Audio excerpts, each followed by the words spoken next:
2022 meeting of the Charleston County Board of Zoning Appeals, also known as the BZA.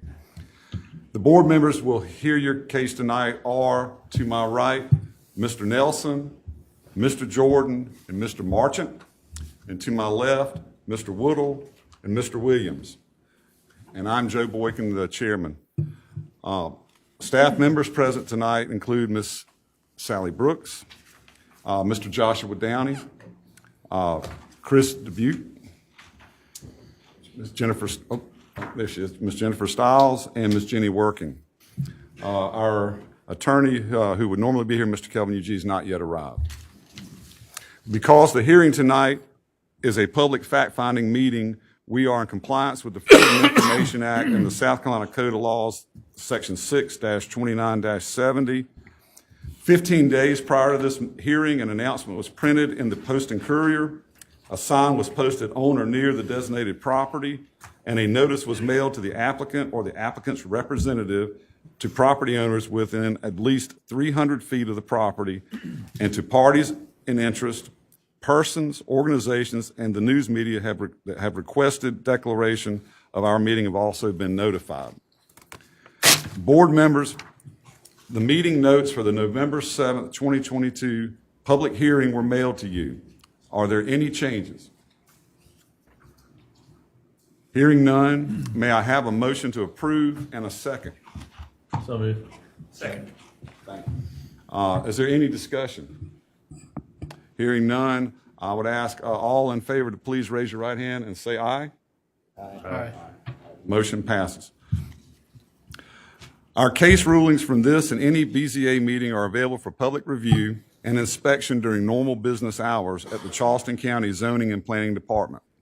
The Board of Zoning Appeals is a quasi-judicial body that has final decision-making authority on appeals of zoning-related administrative decisions.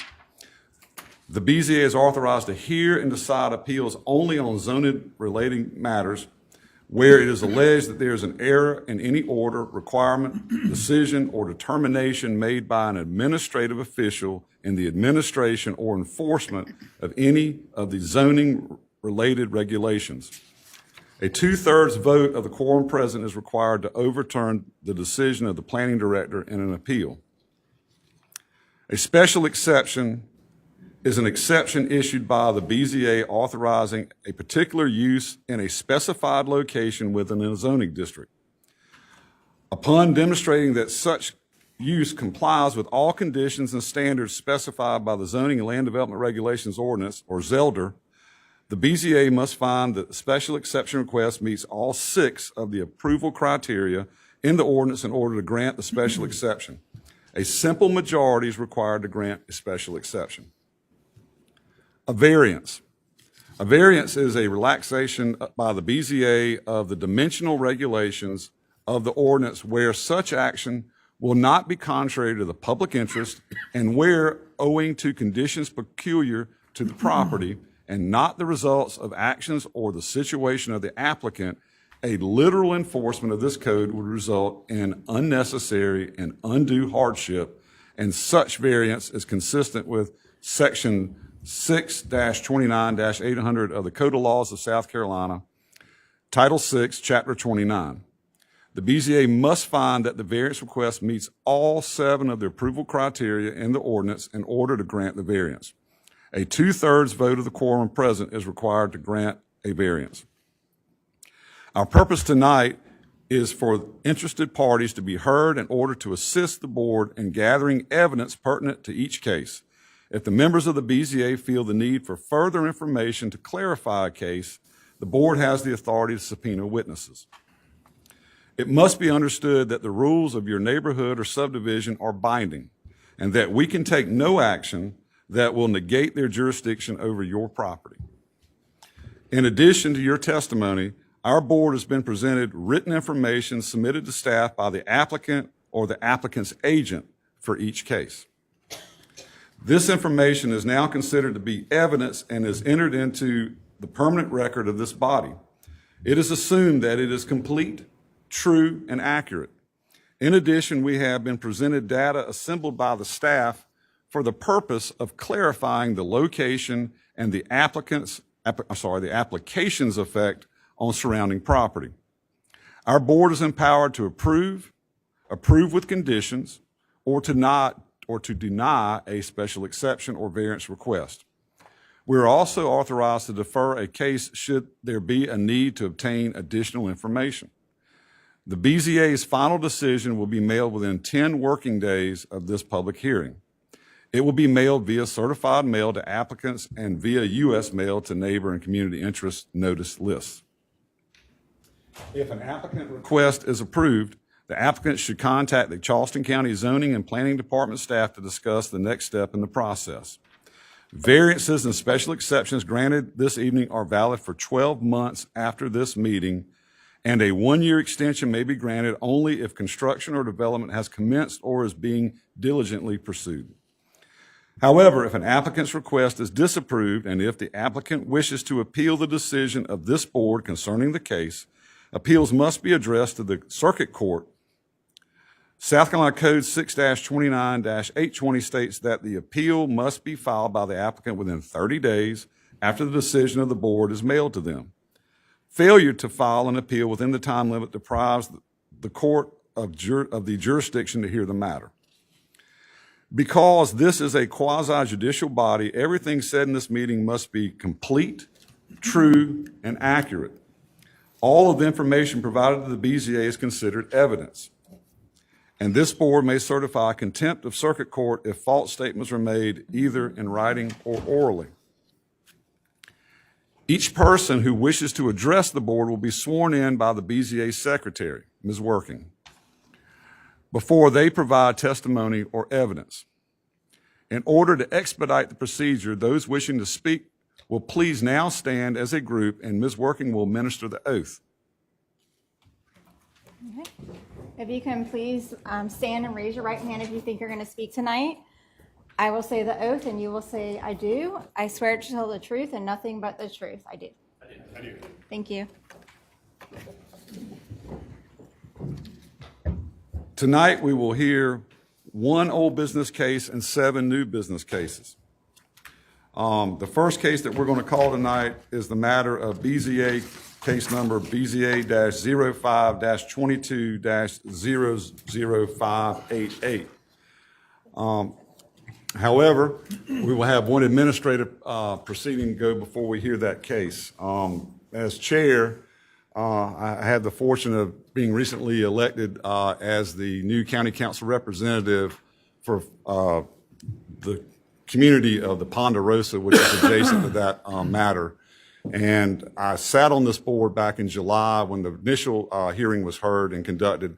But since that time, I had canvassed that neighborhood and spoke to constituents who have spoken in opposition to issues with this particular case. So I have to recuse myself. So I will not be part of that procedure.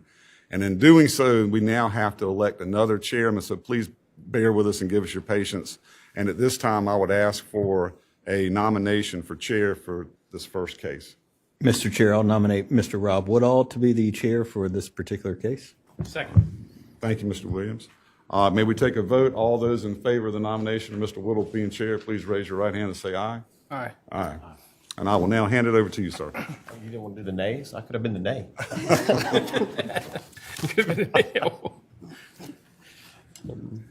to do it.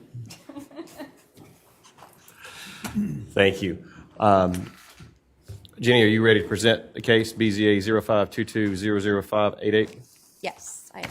So the applicant and property owner for this case is Vernon Kraus of Reach LLC. He is represented by Ross Appel Esquire of McCullough County and Appel, and he's requesting a variance to remove 4 grand trees for proposed vehicle sales, use at 3140 Marginal Road, TMS number 30709000054 in the St. Andrews area of Charleston County. The subject property is located in the Community Commercial CC zoning district. The adjacent property to the west is also located in the CC zoning district and contains a self-storage facility. The property to the east across Ponderosa Drive is located in the city of Charleston's jurisdiction, GB general business zoning, and it contains a multifamily apartment complex. The adjacent properties to the north are located in the unincorporated Charleston County in the low-density residential R4 zoning district, and they contain the single-family homes Ponderosa subdivision. The proposed car dealership project is currently in the site plan review process. The site is 8.1 acres total and is currently heavily wooded and vacant. The parcel is at the corner of Marginal Road and Ponderosa Drive. Marginal Road is a frontage road for Savannah Highway, Highway 17 South. The applicant is proposing to build a 30,589 square foot car dealership building and an 18,606 square foot car dealership building. There are 2 proposed detention ponds that will be located along the northern property line. There's an existing 5-foot wide Charleston County drainage easement that separates the parcel from the single-family residences to the north, and the total impervious surface area is 53.5%. So back in July, you heard, well, excuse me, let me back up a little bit.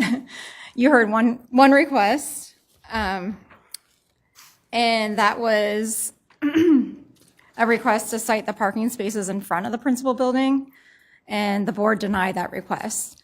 So what, excuse me, allergies.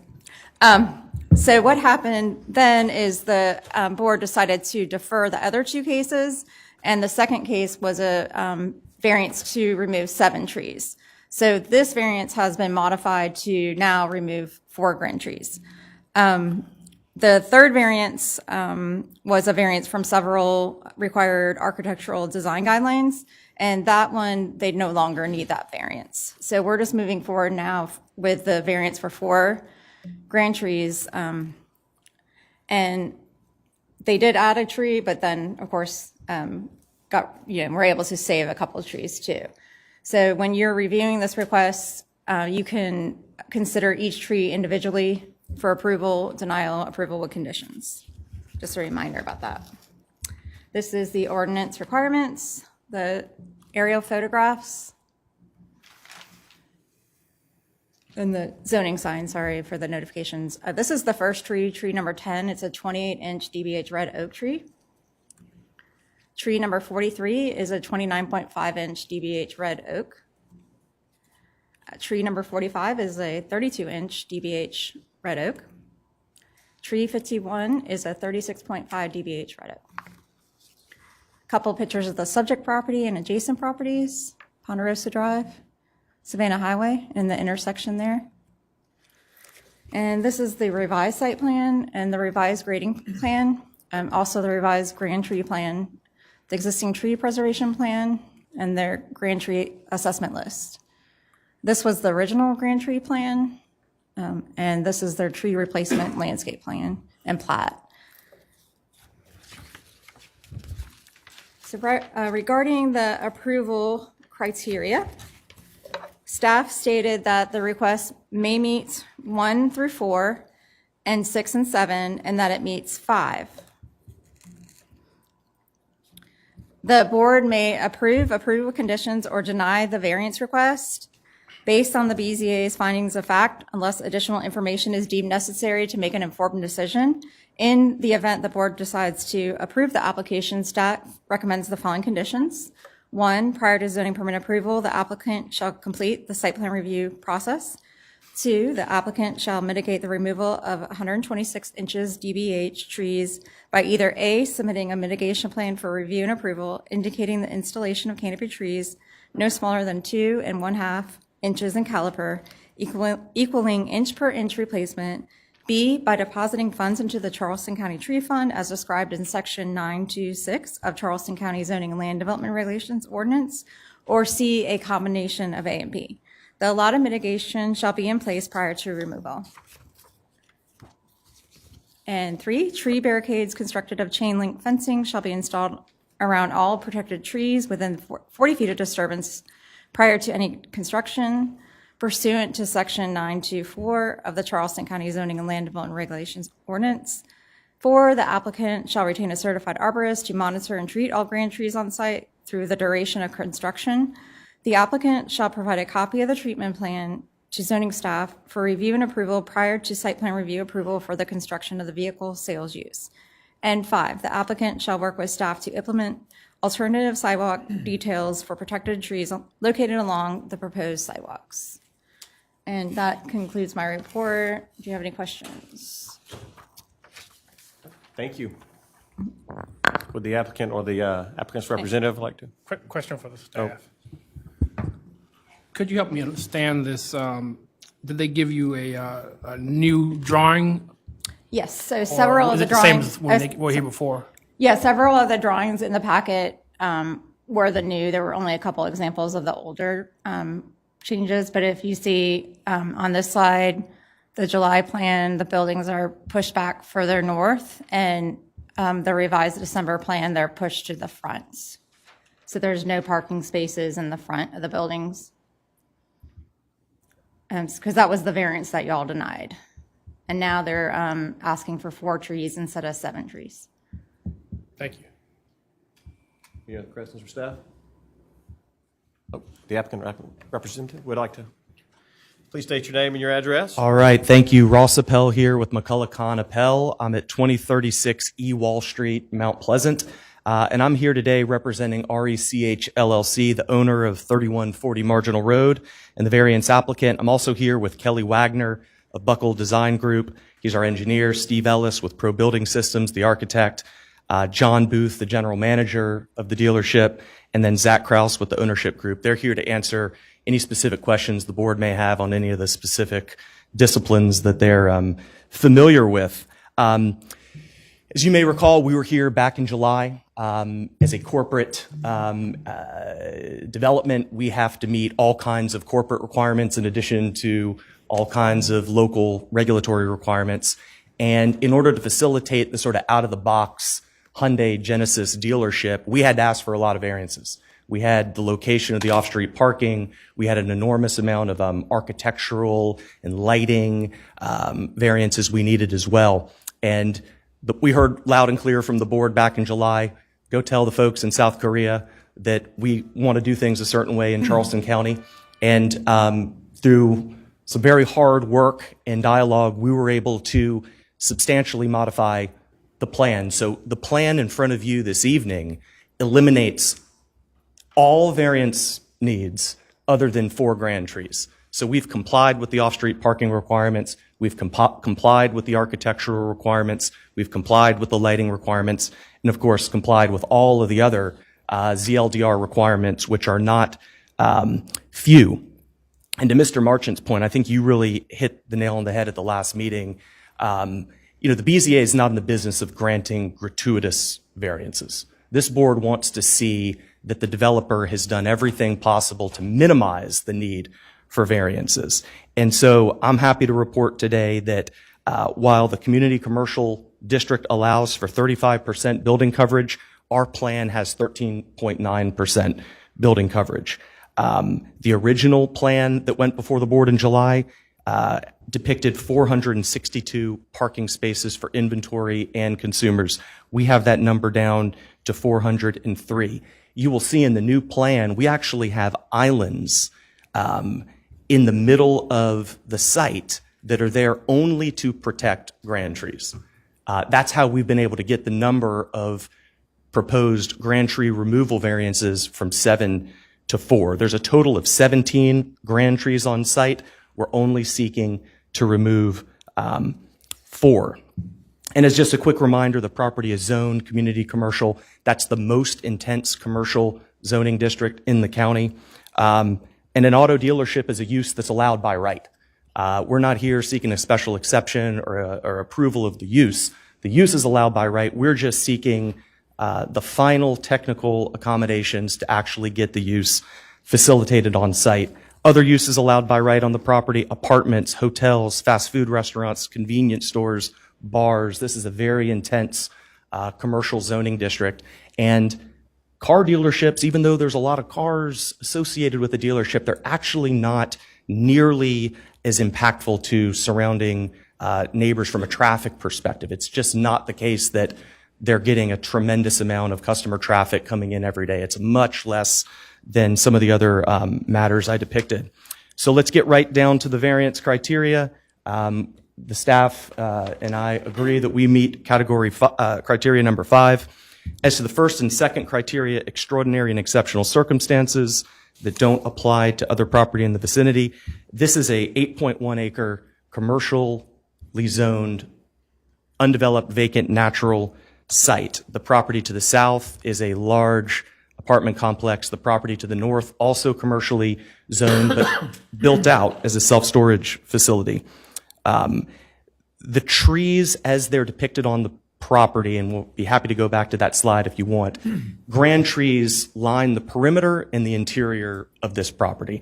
There is simply no way any commercial development of any kind can be developed on this site without having to remove some grand trees. And in fact, in order for us to eliminate the need for the off-street parking location variance, we've had to pull the buildings closer to Savannah Highway and Marginal Road, which has implicated one tree that we originally didn't have to seek a removal for. But this just goes to show when you try to comply with other requirements, it makes it complicated to comply with them all.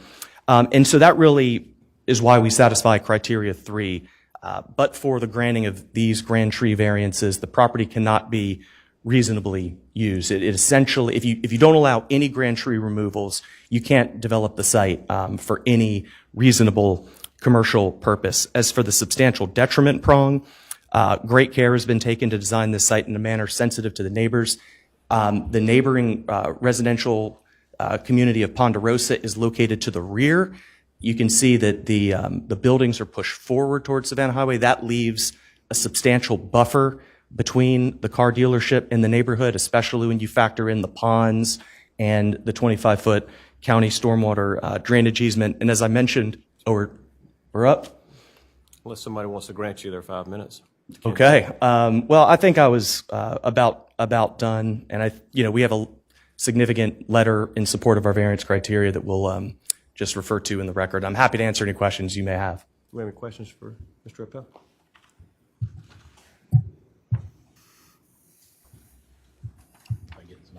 There it is. Thank you, Mr. Chairman. Mr. Appel, thank you for coming back tonight, and I agree with you. I think the design team has done quite a bit of work to create a better use of the property and also a better experience for the car driver up and down Savannah Highway. I think that's the whole point of the zoning, right, was to have a better experience in buildings becoming the things that we see as we drive and not more cars. My question is really about mitigation. What is the strategy for the tree mitigation? Planting more trees, money into a fund, or a mixture thereof? Just kind of curious about that. Sure. Jenny, do you mind if I get the clicker? Maybe I can. So one of the exhibits we have in here is the tree Okay. So I'll refer you to sheet L102 as part of our packet. And as you can see, well, first let me highlight all of the grand trees that we're saving on the site as part of this revised plan. All of these trees that I'm pointing to right here in the interior of the site, these were grand trees we originally had slated for removal. So in order to protect as many grand trees as possible, we have reconfigured the site to save these trees and minimize the number of trees that are going to be eliminated. So as part of this, these have all been designed and engineered so that the appropriate drip line, canopies, buffer, encroachment areas are all to code. And this is an example of some of the work we've been involved in since the summer, is making sure all of these trees are protected. So that's number one. Number two, the county's landscaping and buffering requirements are going to require us to plant a substantial amount of trees here. And these are all going to be a combination of either maintaining existing trees and planting new trees. So there's actually going to be, the net effect of this is going to be quite nice and quite natural, and that's how we've addressed the tree issue. So it's with replacement, not necessarily buying into the the fund, right? I mean, that was really the question. Yeah. Or mixture. Yeah, it's a mixture. We're protecting trees. I think as staff indicated, some of the proposed conditions that staff has recommended get at this issue of mitigation. We're not, we're seeking to remove 4 trees, and to the extent there's mitigation associated with that, that's certainly something that the team is, open to doing as part of an approval. Thank you. Any other questions? I guess my question is, I have a question about criteria number 6. The staff mentions the need for the variance may not be the result of the applicant's own actions. The Savannah Highway Corridor contains several vacant parcels that do not contain many trees that can be redeveloped for the proposed use and would be better suited. So in other words, criteria number 6, the need for the variance is not the result of the applicant's own actions.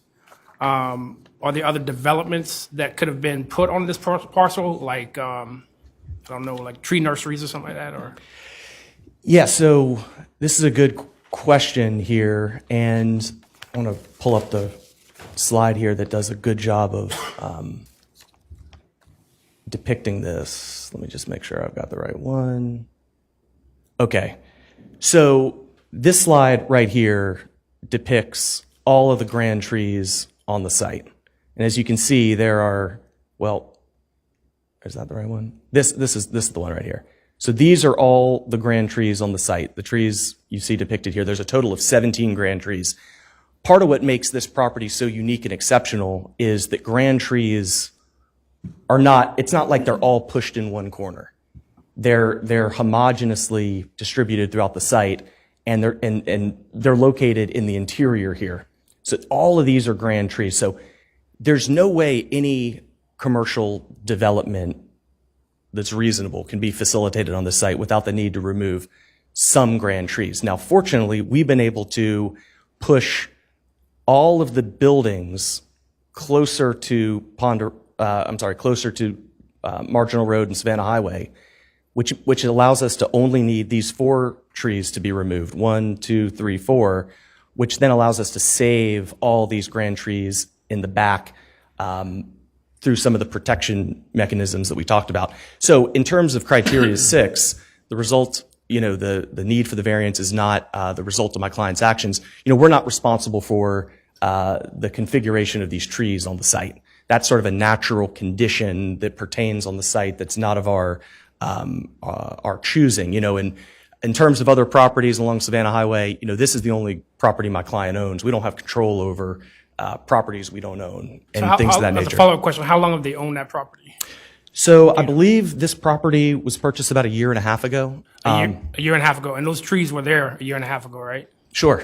So I don't understand what the argument is, because they purchased the property and this was the setup as it was, right?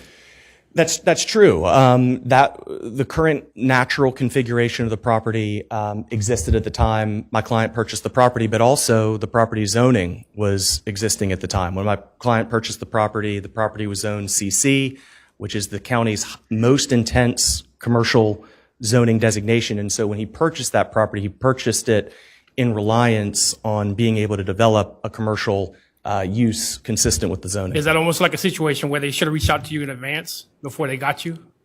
Because you're knowledgeable about this issue.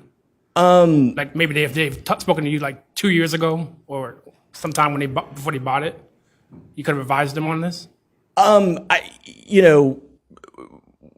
Whoever owns this property or whenever the property is going to be developed, they're going to be coming to the Board of Zoning Appeals for grand tree variances, and it's just due to the configuration on the site. I mean, the property just can't be developed, but for the granting of some tree variances. I want to make clear, it's hard to meet all the requirements of the code, especially when you're dealing with a natural site like this.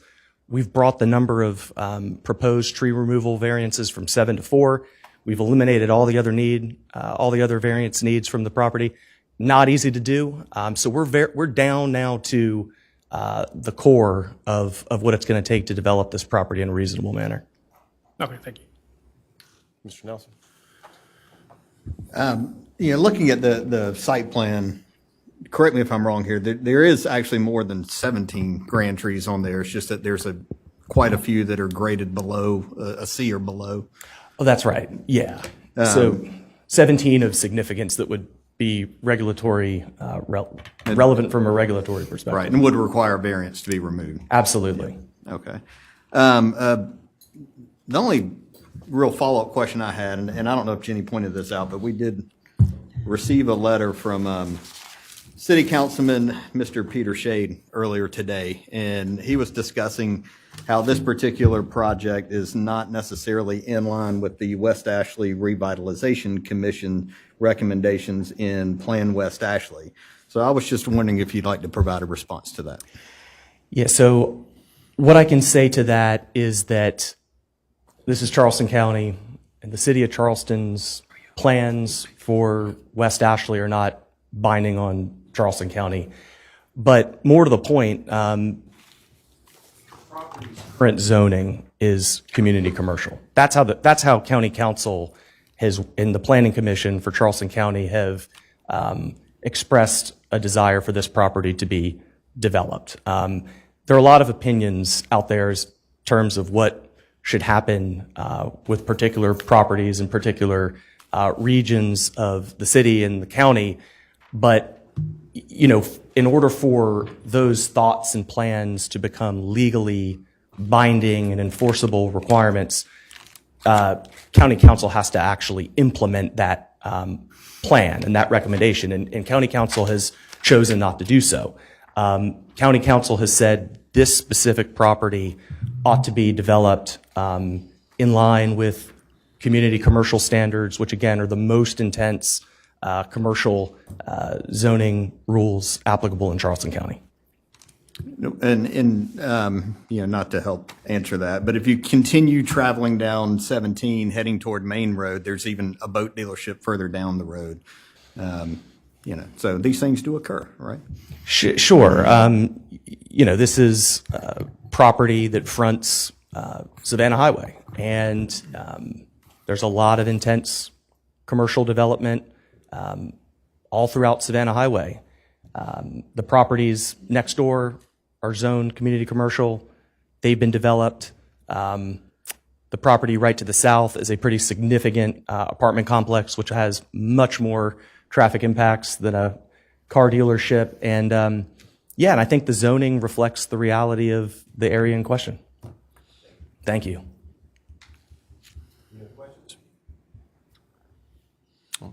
Is there anyone else who'd like to speak in Appreciate favor of it. this variance?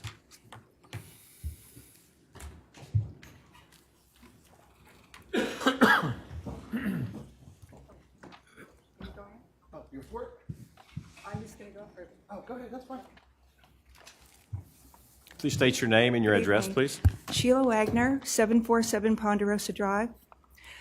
I just wanted to let you guys know that to us, this is more than removing a few trees. Are you speaking in favor or are you speaking in against? Against. Okay, I'm still in favor. Okay. So, You should be called later, I guess. By all means. John Booth, 184 Clear Blue Loop, Somerville, South Carolina, 29486. It's almost 6 years now we've been looking for property, and we've been under contracts. We've had failed contracts, and a lot of stuff was with Hyundai. In July when we came here, you said we needed even when Bojangles comes here, it has to have a Charleston swing. We did that with this store. Mr. Merchant, you said about the parking spaces, how many do we need? I don't have an answer. But we moved the buildings forward to meet that. We have 67 employees. This is going to have another 70 employees between the two stores. It's a lot of revenue for the city, for the county, and also for the state. And it's also a lot of revenue for people and their livelihoods. I'm hoping that this is like we're at the end and get ready to have that touchdown and make it happen. You asked about mitigation on the trees. Speaking to Zach, I don't mind. I have no problem doing something for that, even if it's per car that we sell for the next 5 years. of doing some sort of monetary value to help mitigate trees and putting it in a fund. We don't have a problem being open to the community, speaking to the community. I'm sure there's issues where years ago we had loudspeakers and music playing outside. It's a thing of the past. We don't do that anymore. Probably 70% of the people that come into dealership are via appointments. It's not like before we had people driving by and they just drive in and just say hey and look around and stuff. That stuff's, it's kind of the past. We live on our appointments. We live on our service appointments. When we bought this store, we bought 2 stores, one in West Ashley and this one, and the one in North Charleston, sorry. But we didn't get the property for the West Ashley store. So we've been looking everywhere. Yes. You're about to wrap it up. We're about out of time for you speaking. Got it. Anyway, last time we brought too many people here, and out of respect for you guys, I didn't want to bring a group of people here for us, whether it's people from the development behind or development next. And I just wanted to make it brief and short as possible. But any questions? Yep. I got a question. So you mentioned that you had several properties under contract prior to purchasing this one. How many properties did you have under contract? We had one that we were getting ready to, we were supposed to lease the Hoover the Mover Mitsubishi store. We went under that. And thousands of dollars later, that one ended up falling through because of something on their side.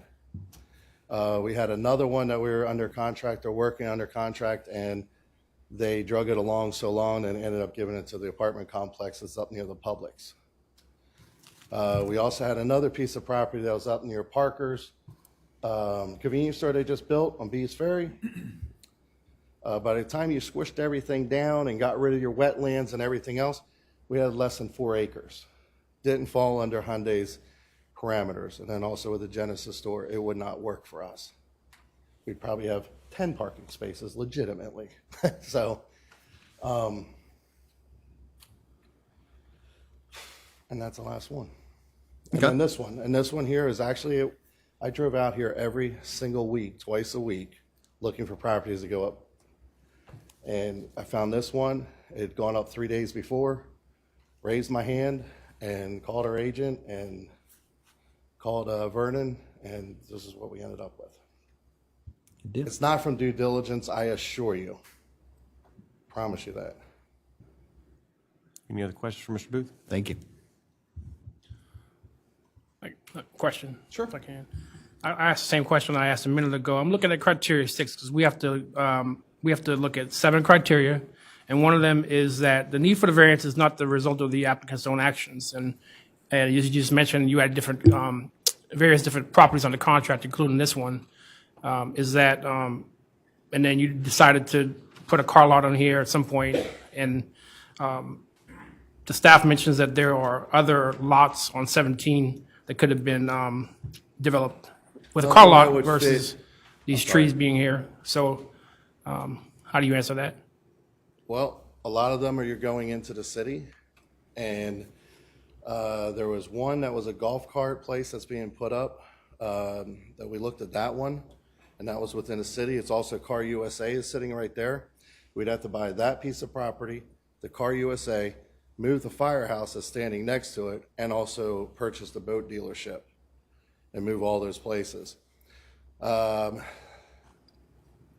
was another one across the street that we looked at. I forget the name of the guy who owns it. He's actually a buddy. We looked at that one. It's not big enough. In order to do a dealership, we have to have so much property because of the wetlands and mitigating all the wetlands, retention ponds, and everything else. It wasn't doable. As far as Hoover the Mover, it would have been a great opportunity because it already has asphalt on the ground. It wouldn't have to disturb anything, but we couldn't get it. It wasn't available. As far as going up any further than that, at the one point I believe there's a moratorium on properties going for auto dealerships. So that pushed us out here.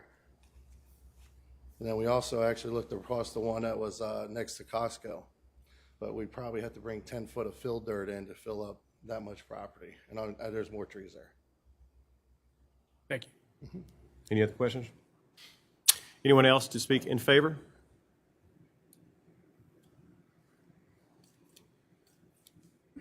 Please state your name and your address, please.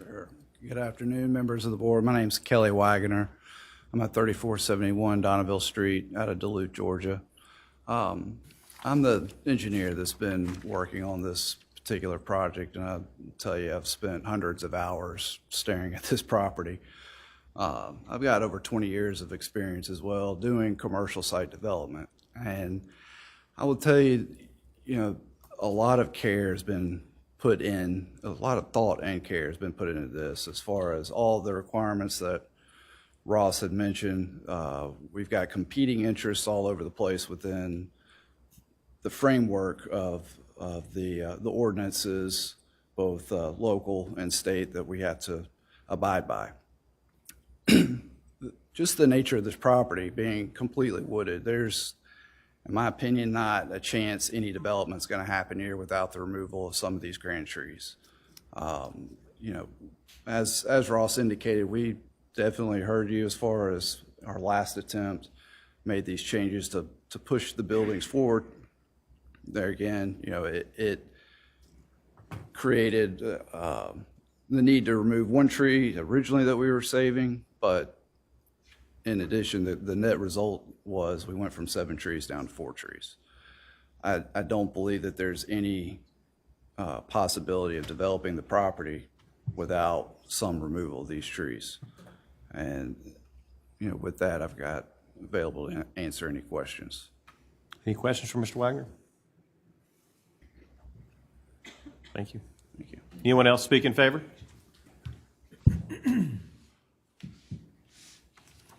Hi, good afternoon. My name is Zach Kraus. I'm the COO at the Kraus Auto Group, and address is 3515 Newport Bay Drive, Alpharetta, Georgia. I just wanted to speak for the auto group. We're good corporate citizens. We try to have first-class facilities, and just everything we do is above board, and growing people and careers, and the customer experience, always improving, modernizing, and just not resting and constantly enhancing the operation every way we can. So just wanted to introduce myself and say thank you. Hold on. Is there any questions, yeah. Mr. Krause? Quick question. Yes. What's your connection to Mr. Booth? I think he's the owner of the land, or what? John Booth is a general manager partner at the store, so I work with the general manager partners at all the stores and review the day-to-day operations.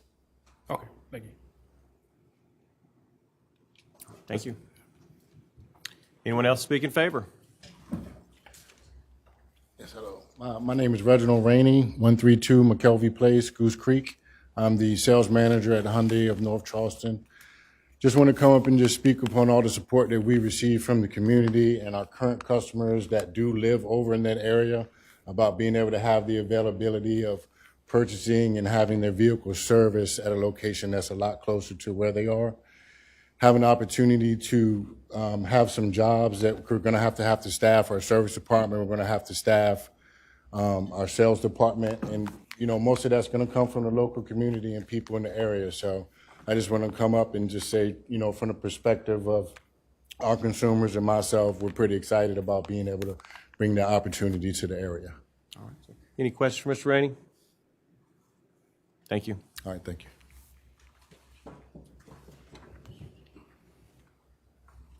Good evening. I'm Steve Ellis with Pro Building Systems. We are the design build general contractor responsible for this project. I just want to reiterate what Carrie said. We have taken a lot of care, a lot of thought, and a lot of energy trying to make this development work within the Charleston regulations, and to avoid the grand trees, to reduce the impact of the development to the site and to the community in general. We appreciate your support. Hold on just for a quick second. Any questions? All right, thank you. Anyone else speak in favor? Anyone to speak in opposition? Sheila Wagner, 747 Ponderosa Drive.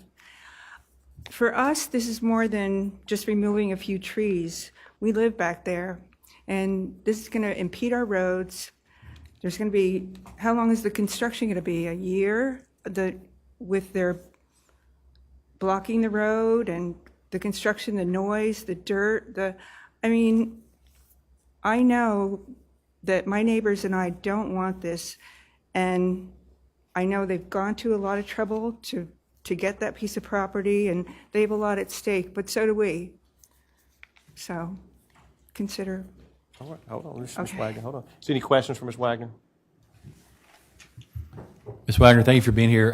What type of development would you prefer to have there? I mean, are you against development altogether, or is it, No.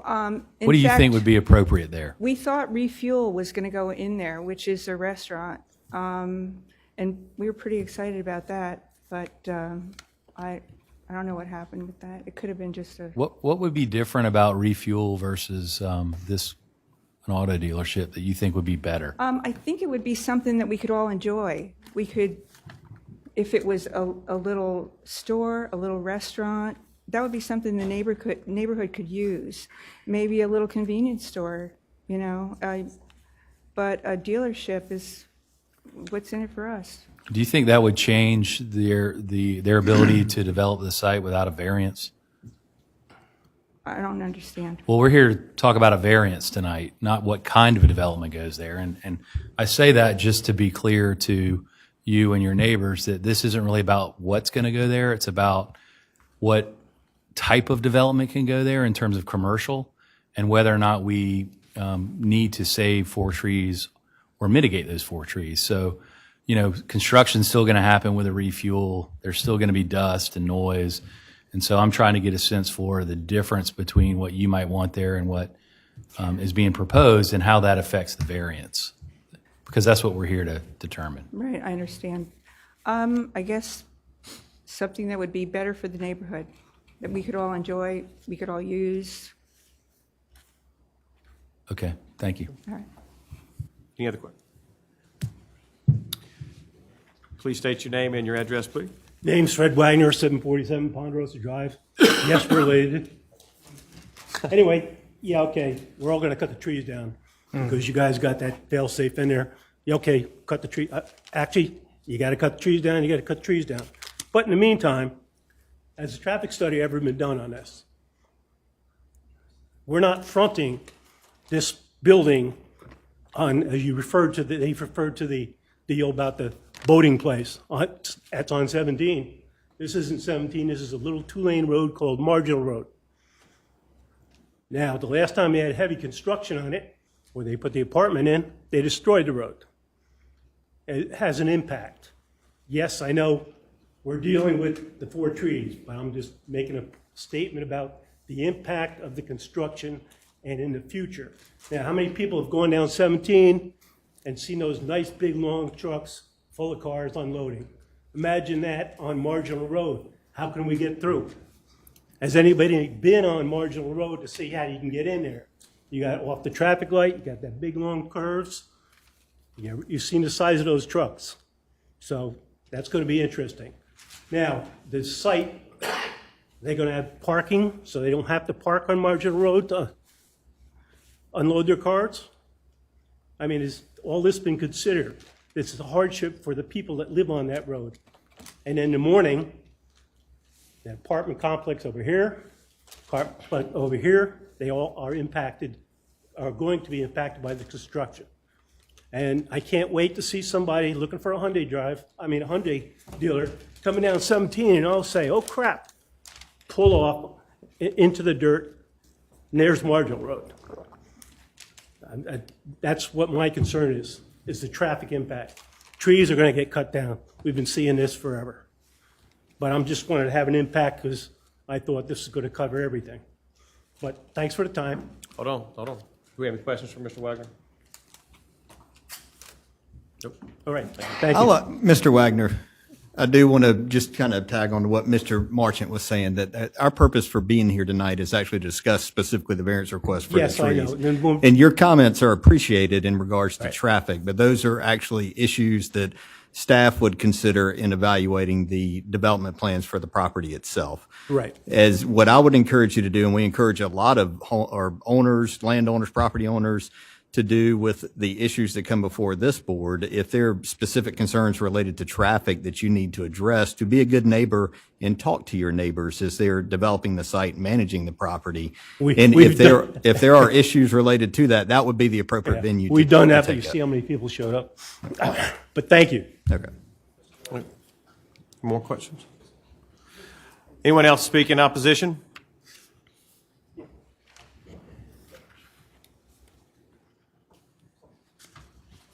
Hi, State your name and your address, please. Caroline Davidson, 2666 Doubletree Court. It's in Carolina Bay, right behind Ponderosa. So I'm not a lawyer. I'm not used to speaking in public, but and I know that this is about the variance, so this may have been too late. I'm late to the party, but honestly, I would prefer that it not be used for commercial use at all, which is probably not possible at this point, but cutting down all those trees does impact Ponderosa, it impacts Carolina Bay. I drive through there every day. I don't want to sound crazy, but it just seems like every time we try to save any trees, they get cut down anyway. So I do appreciate that they are trying their best with the design to save as many trees as possible, but I just wanted to voice my opposition that I would prefer that they not. I'd honestly prefer that it not go there at all, especially when I drive down 17 and see eyesore empty car dealerships all down the road. It's a bit discouraging to think that that's going to be right next door. So, that's all. Any questions? Thank you for Thank your you. time. Anyone else speak in opposition? Hearing none, I will have the right to rebuttal. Mr. Appel? All right, thank you for the opportunity. I'll be brief, and I'm going to try to limit my comments to some of the issues that have been put on the floor by some of the speakers this evening. Refuel is a gas station. I know that because I know the owners. I'm very familiar with Refuel. Gas stations are permitted by right in a community commercial district. And I'm here to tell you gas stations are far, far, far greater traffic generators than car dealerships. You think car dealerships are going to be significant traffic generators because there's a lot of cars associated with that use, but you're just not getting that amount of people coming in every day. It's just not the same sort of intensity. And it's for that very reason that the county and state have not required traffic studies for this project. We've been in the site plan review process now for over a year. We've had stormwater review this. We've had the county's traffic folks look at this.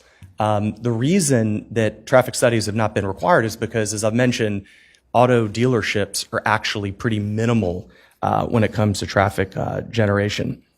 100% of the loading will be performed on site. That's very important, very significant. There will not be auto, trailers, the things you see further down 17 in this property. The property has been designed to accommodate loading and loading on site. So it's not going to be on Ponderosa. It's not going to be on Marginal. It's not going to be in the median of Savannah Highway. It's going to be on the property, and the property's been designed for that purpose. And I'll close with criteria number 6, and I'm going to try to convince you on this, Mr. Williams. Category 6. This is the criteria for whether the need for the variance is the result of the applicant's own action. I mean, on some level, that criteria, everybody that comes up here is trying to develop a site, and you can trace it back in a metaphysical way to the need for the variance being the result of somebody's actions. But what we got to focus on here is the fact that the natural configuration of the site, the specific layout of grand trees on the site, that is not of my client's doing. Though that's the specific condition that's posing the need for the variance. And we're more than happy to fund mitigation associated with the 4 grand trees, so we can plant trees in a county park somewhere and more than offset the minimal impacts that this development will incur. happy to answer any further questions. And again, appreciate everybody's time this evening. I do have a question if I can. I was hearing some of the opposition from the community. What's the square footage of the building and the total footprint of the asphalt and all that that's involved?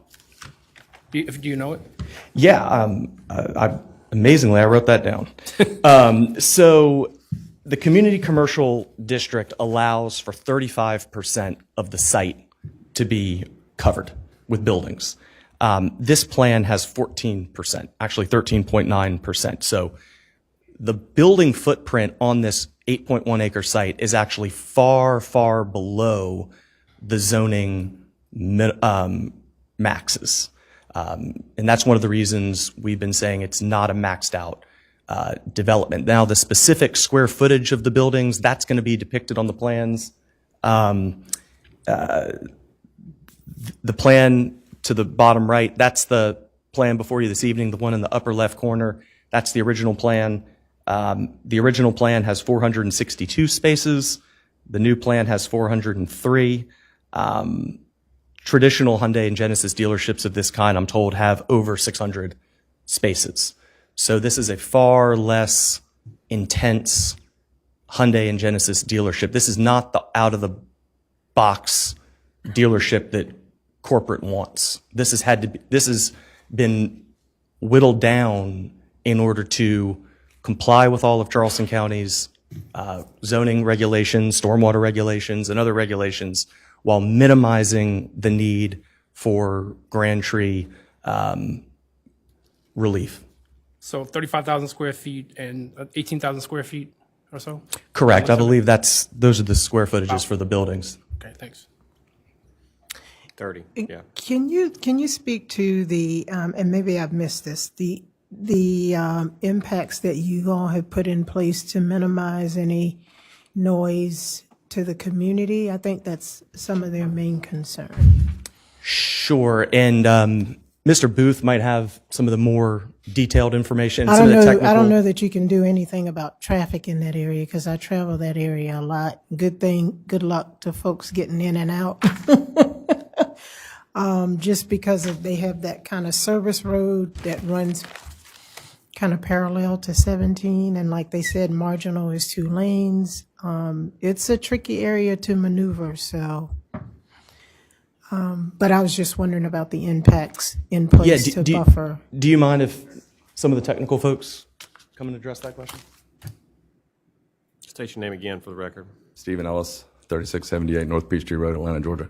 Yeah, so to speak to that, noise in general in the car dealership at this point, there's no, like John said earlier, loudspeakers or any of that. Everything's text, messaging technology. All of the service shops today are not the service shops of the past. We call them more clinics, internally loaded, air conditioned, nice lighting, completely enclosed.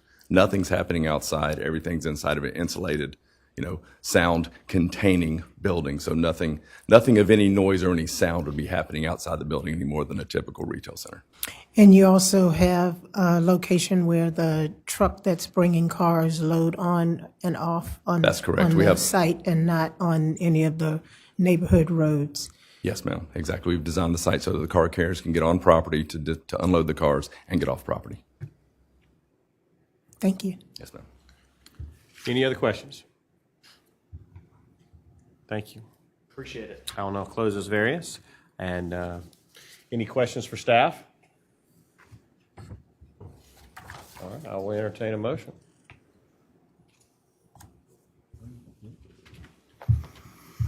Mr. Chairman, in the case of BZA case number 0522000588, I move that we approve the application and that I believe it meets all 7 criteria. Criteria 1, there are extraordinary and exceptional conditions pertaining to the particular piece of property. Certainly, we've heard from the applicant the amount of grand trees, and based on last time when they were here submitting their application and the changes that have been made to date, I appreciate them overcoming those extraordinary exceptional conditions and asking for the minimum amount of variance with a new and better design. Criteria 2, these conditions do not generally apply to other property in the vicinity. As we heard from the applicant, while looking for other properties, it was very difficult. Many of the properties were already cleared but not able to be developed or purchased. And as we also heard from the applicant, this is a long time been a forested site, if you will, and that does not apply to many of the other properties up and down 17. Criteria 3, because of these conditions, the application of this ordinance to the particular piece of property would effectively prohibit or unreasonably restrict the utilization of this property. As it is zoned in Zeldar, I think it would unreasonably restrict the use of the property for commercial use. And based on my opinion, my experience, I find that it would be very difficult to develop this property with commercial use, and the minimal variance for 4 trees seems reasonable. Criteria number 4, the authorization of the variance will not be of substantial detriment to the adjacent property or to the public good, and the character of the zoning district will not be harmed by the granting of this variance. Again, the work that's been done since we heard from this applicant in July is to be applauded. We've eliminated the need for an architectural variance. We've eliminated the need for the parking variance. And I think the overall development is in concert with the intent of zoning in the vicinity of this property.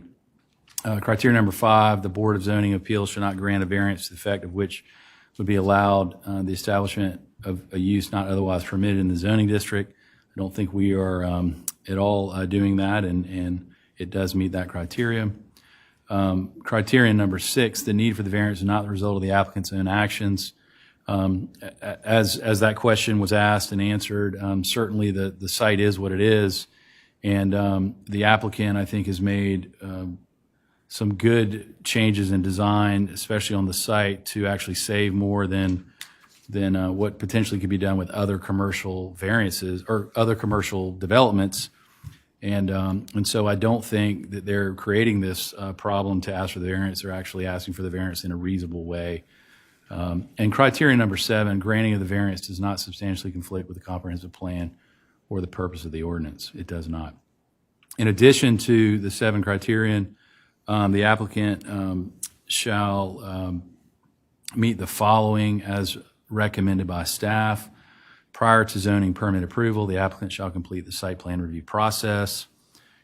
Number 2, the applicant shall mitigate the removal of 126 inches DBH trees by either submitting a mitigation plan for review and approval indicating the installation of canopy trees no smaller than 2 1/2 inches in caliper equaling inch per inch replacement, or B, by depositing funds into the Charleston County Tree Fund as described in section 9.2.6 of the Charleston County Zoning and Land Development Regulations, or C, a combination of both A and B. This allotted mitigation shall be in place prior to removal of the existing trees. Number 3, tree barricades constructed of chain link fencing shall be installed around all protected trees with 40% of disturbance prior to any construction pursuant to section 9.2.4 of the Charleston County ZELDAR. Number 4, the applicant shall retain a certified arborist to monitor and treat all grand trees on site through the duration of construction. The applicant shall provide a copy of the treatment plan to zoning staff for review and approval prior to site plan review approval for the construction of the vehicle sales use. And lastly, number 5, the applicant shall work with staff to implement alternative sidewalk details for protected trees located along proposed sidewalks. This ends my motion, Mr. Chairman. Thank you. Do we have a second? Second. Any discussion? Hearing none, I'll call for the vote. All those in favor, please signify by saying aye. Aye. Aye. Any opposed? No. The ayes have it. Got 4? 3, yeah, 4. 4-2. All right, thank you. I'm sorry, I couldn't see everybody. It's been approved, and you will receive. Don't go down there right now, because last time I was chair, I sent somebody down there. They were waiting, so it'll be in the mail to you, and or else you know how it goes. So thank you.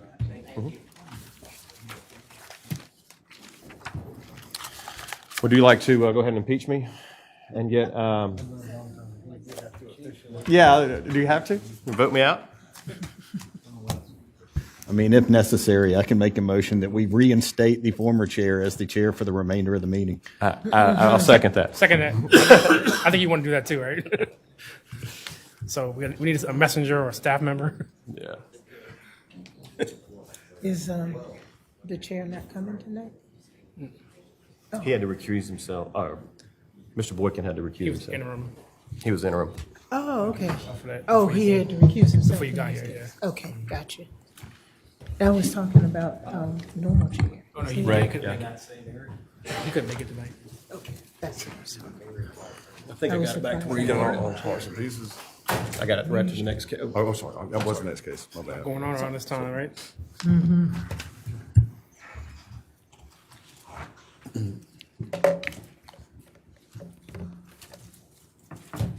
Okay. Stepping in.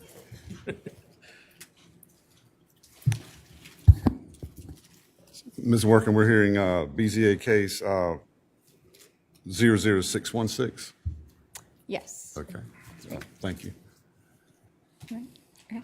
The applicant, Aaron Ead of Architecture Plus LLC, on behalf of the property owners, Jim and Lori Doyle, is requesting a variance to reduce the required 50-foot front street side setback, to reduce the required 50-foot OCRM, Office of Ocean and Coastal Resource Management, critical line setback, and to reduce the required 35-foot OCRM critical line buffer at 1444 Dupree Creek Drive, TMS number 617-1500-026 in the east area of Charleston County.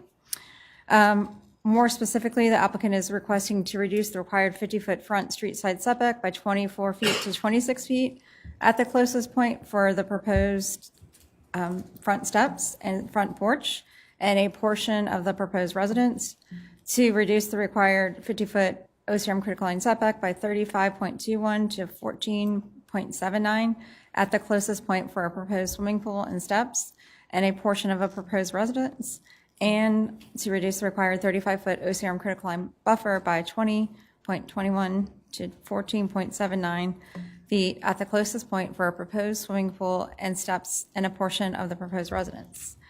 The subject property contains 0.27 acres of highland and is currently vacant. The subject property and adjacent properties are located in the rural residential RR zoning district in Phase 1 of the Paradise Island subdivision that was platted in 1995. Charleston County adopted required setbacks and buffers from the OCRM critical line in 2001.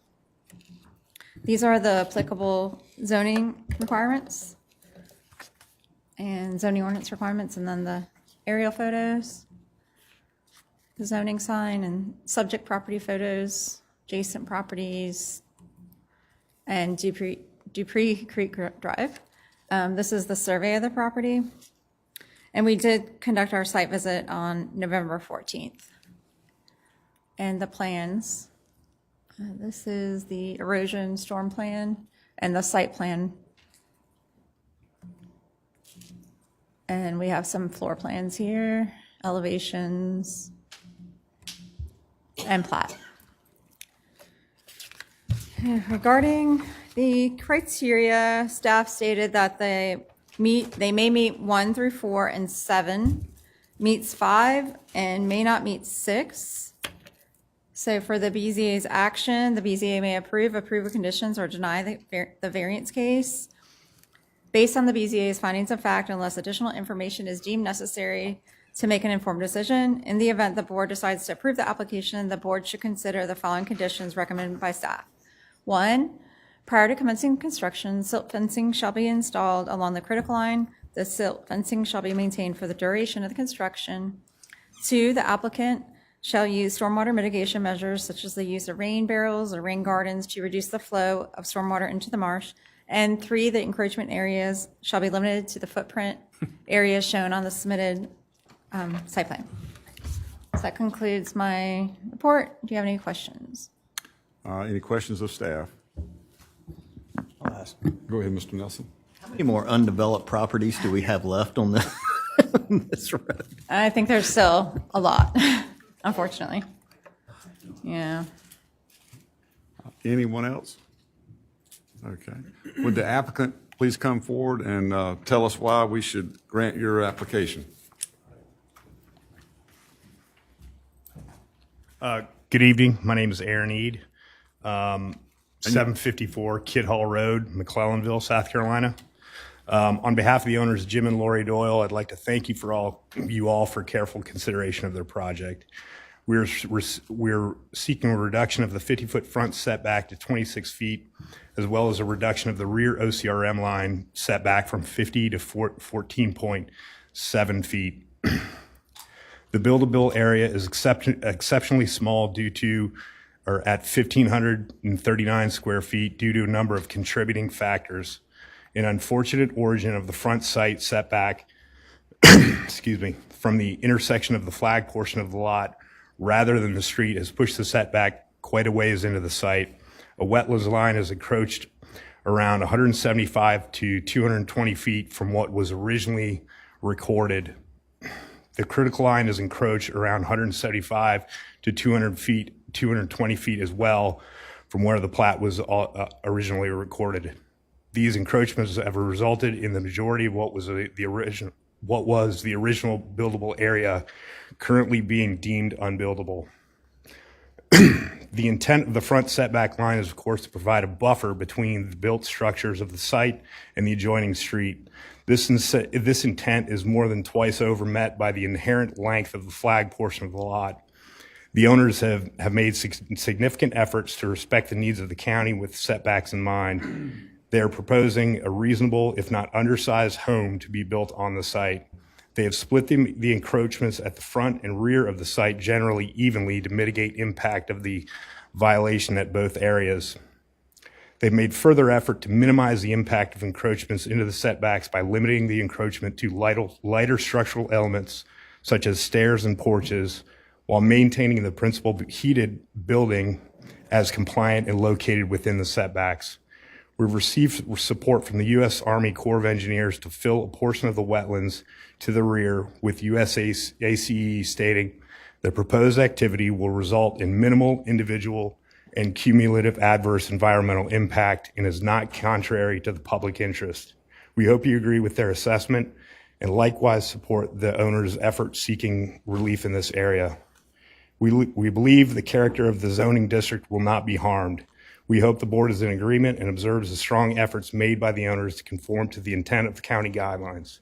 Thank you. Mr. Eve, you'll hold up 1 minute. Does any of the board members have a question for Mr. Eve? Go ahead, Mr. Nelson.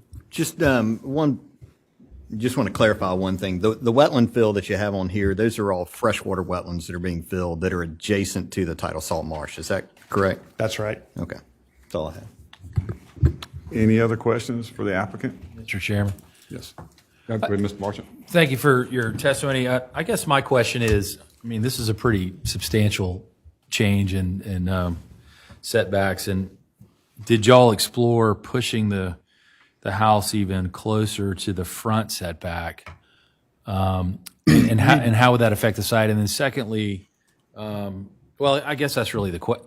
And how much, well, the other part is how much of this has changed since your owners, your clients purchased the property to today, I guess, is the other question. Well, I'll tell you, the change happened, or the change was realized after they purchased the property. Originally, that 50-foot setback came from the rear property line, basically.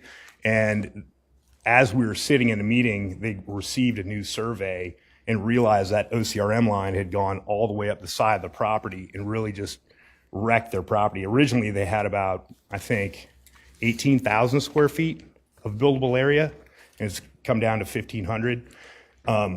Per your first question, we did explore doing an L-shaped home, so that some of the home would move to that green space. The idea would be to have a garage door facing the street and one facing the side of the street, and that would have pushed the principal building pretty far up. But the problem was the front-facing garage doors, the ARB doesn't allow, so we had to kind of go with this scenario. So, just one more question. So, looking at the drawing that's behind me, if you pushed everything, the entry driveway that sort of runs this way, if you will, or I'm sorry, this way, if you will, If you push that up towards the property line, does that help you at all or not really? I'm just curious because, I mean, As long as those turn radiuses are worked out. kind of care less about the front as I do about the critical line. Yeah. more. It's just Well, like- as long as we can get those turn radiuses to work, we'd be happy to push it up as far as we can. I mean, I'm sympathetic to the situation. Yeah. And in some ways, not sympathetic to the ARB because, well, I shouldn't say that. Maybe the ARB's sympathetic because of changes over time, but, you know, have they given concessions? And if so, could we also look at concessions with setbacks on the front? I'm curious about that. But anyway, that's not a question. That's me thinking out loud. I apologize, Mr. Chairman. No apology necessary, sir. Anyone else with a question for the applicant? Question. Go ahead, Mr. Williams. How you doing, sir? What's the total square footage of this home? It's 4,200. And you've got a porch in the back and a pool in the back, right? Correct? That's right. So for the front steps and front porch to fit, is that right? So if you walk, I guess along the lines of what was being asked, if your design pushed the house further back, would that, To the street? would you not? Well, I guess you have a design of a back porch here. Mm-hmm. Is it possible to maybe have a smaller back porch and have the design not where you won't need the variance? I don't think so. If you look at AS 1.0, that pink area is the buildable area as it stands. That dashed line, the critical line, 50 foot setback. I mean, it's tight. There's not much room there for much.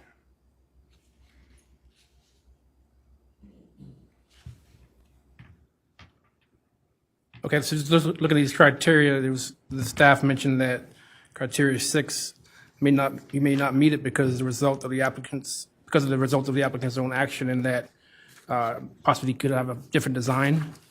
I'm trying to figure out, is there any other possible design? Is there a requirement for a 4,200 square foot house, or could it be a little smaller? You could look at it, but I think per the size of the lot, it's a pretty reasonably sized home. I think pushing the house forward on the site toward the street would definitely help, and we're definitely open to doing that. The L shape was just not going to work with the ARB. Right. Maybe a smaller square shape? I'm just curious because of these criteria. I'm looking at the 7 we have to look at. That's my only question. But other than that, I'm good. Okay. My question is finished. Thanks. Any other questions? All right. Thank you, sir. Thank you. Is there anyone here tonight to speak in support of this application? If I don't support, but I'm not against, since I'm their immediate neighbors. So I just want to comment. Well, if you're not going to oppose it, then you can certainly speak now. Okay. All right. Well, come forward, please, and give us your name and address.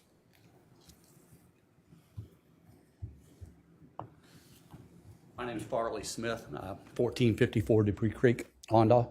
We built our house about 6 years ago. A similar situation. We lost about a third of the lot when they came in, but we knew that ahead of purchasing it. So we had to change our designs completely.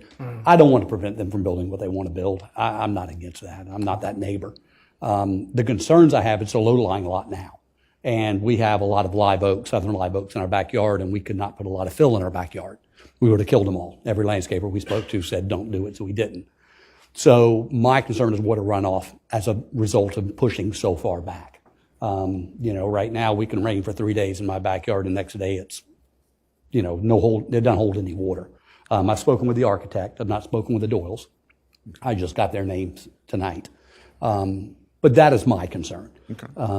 Moving forward would definitely help. It would keep the higher part of the house out of my backyard more. So I'm all for that if y'all can approve that. But my biggest concern is just mitigation of water. And I've spoken with them about that. I know that's what it's about, but it is about that when you go that far back into the critical line. So I'm not against it at all, other than the fact that I have concerns with any type of water Okay. getting on my property. Yes, sir. All right, you hold know, on one more than second. we have now. Are there any questions, Mr. Smith? Go ahead, Mr. Nelson. Yeah, so could you speak toward whether or not the HOA would allow, as Mr. Marchant was pointing out, the encroachment more toward that green space as opposed? I don't see why they wouldn't. I mean, they just want to protect that green space. We have it in front of ours too, just not quite as much. I would like to think they would approve that. I mean, I would think we'd rather have it toward the front than back toward the critical line.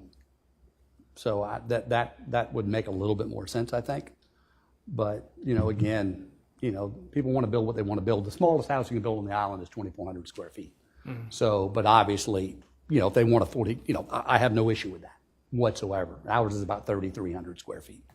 So that's not really a point of contention at all. I don't want to come across as being negative, but I am concerned because we just want to make sure we have positive water drainage, which they seem to be very open to doing. So that's the reason I'm more for it than against it, but we'll have to address those issues because they'll come across this with y'all eventually if there is a water issue.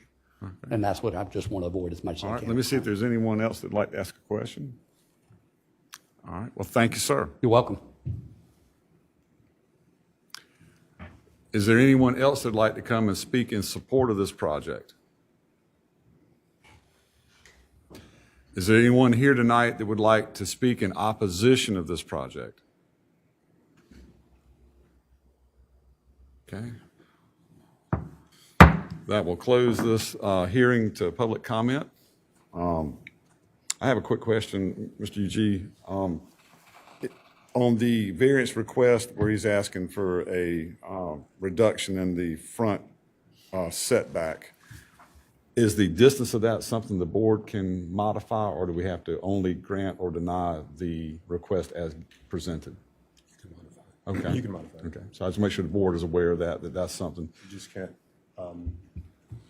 your decisions can't be contradictory to their ARB Correct, rules. correct.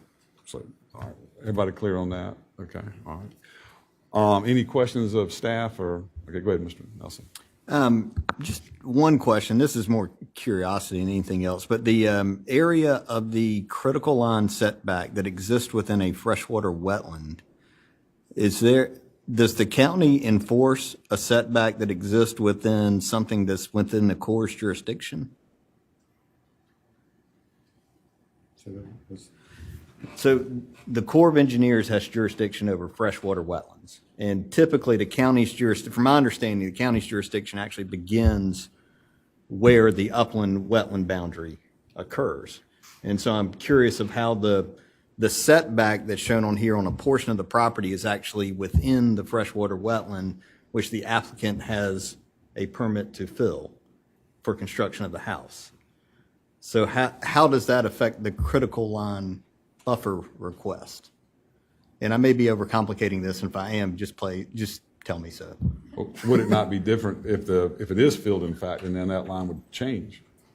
But it wouldn't be filled, I don't know. Well, It would no longer be a freshwater wetland. Once it's filled, I would think the delineation would change. But there'd still be a freshwater wetland in between the two, because there's still some freshwater wetland remaining.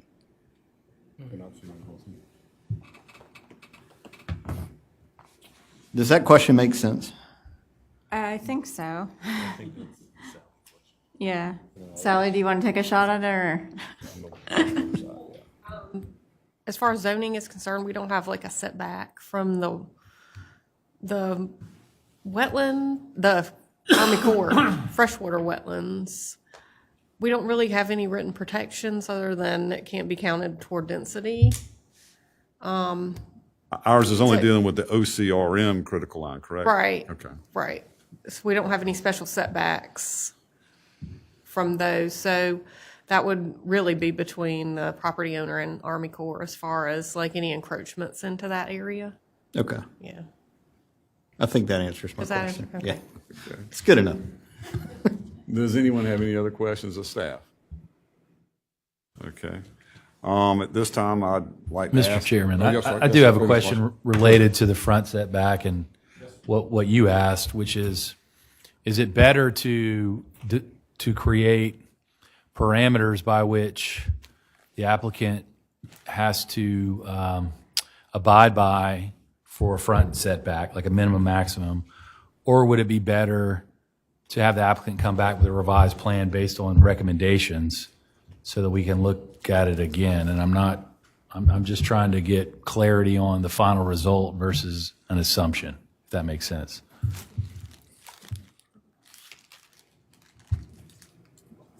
Are you asking whether or not to vote on it is as is?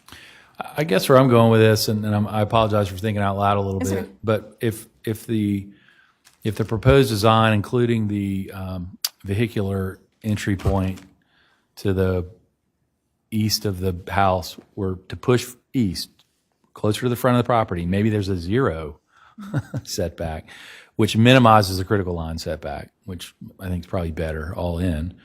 Yeah. Would it be better to see that and then have have that heard with this board and vote on it versus say, move the residents and the vehicular entryway no more than or up to a certain distance? You know what I mean? Yeah. Because then it's not well defined. Yeah, no, I mean, the issue becomes because we've sent the notification letters with these dimensions. Yeah. So that becomes a bit of an issue. So really what we need to do is either approve or deny. Yeah, or defer. defer. Yeah, okay. And come back, Thank you. which, it's going to be a while for some of these older cases. Mr. Marshall, another question real quick would be, I guess I wasn't clear on what the HOA requires if there's a restricted covenants on that is beyond what we can change. And that wasn't clear to me tonight as far as where on this plat that lands. We may be able to adjust the line, like Mr. G said, but how much room is there for us to go before we run into a restriction that we can't change? Great point. I don't know. Any other questions? All right, at this time I'd like to ask for a motion on this case.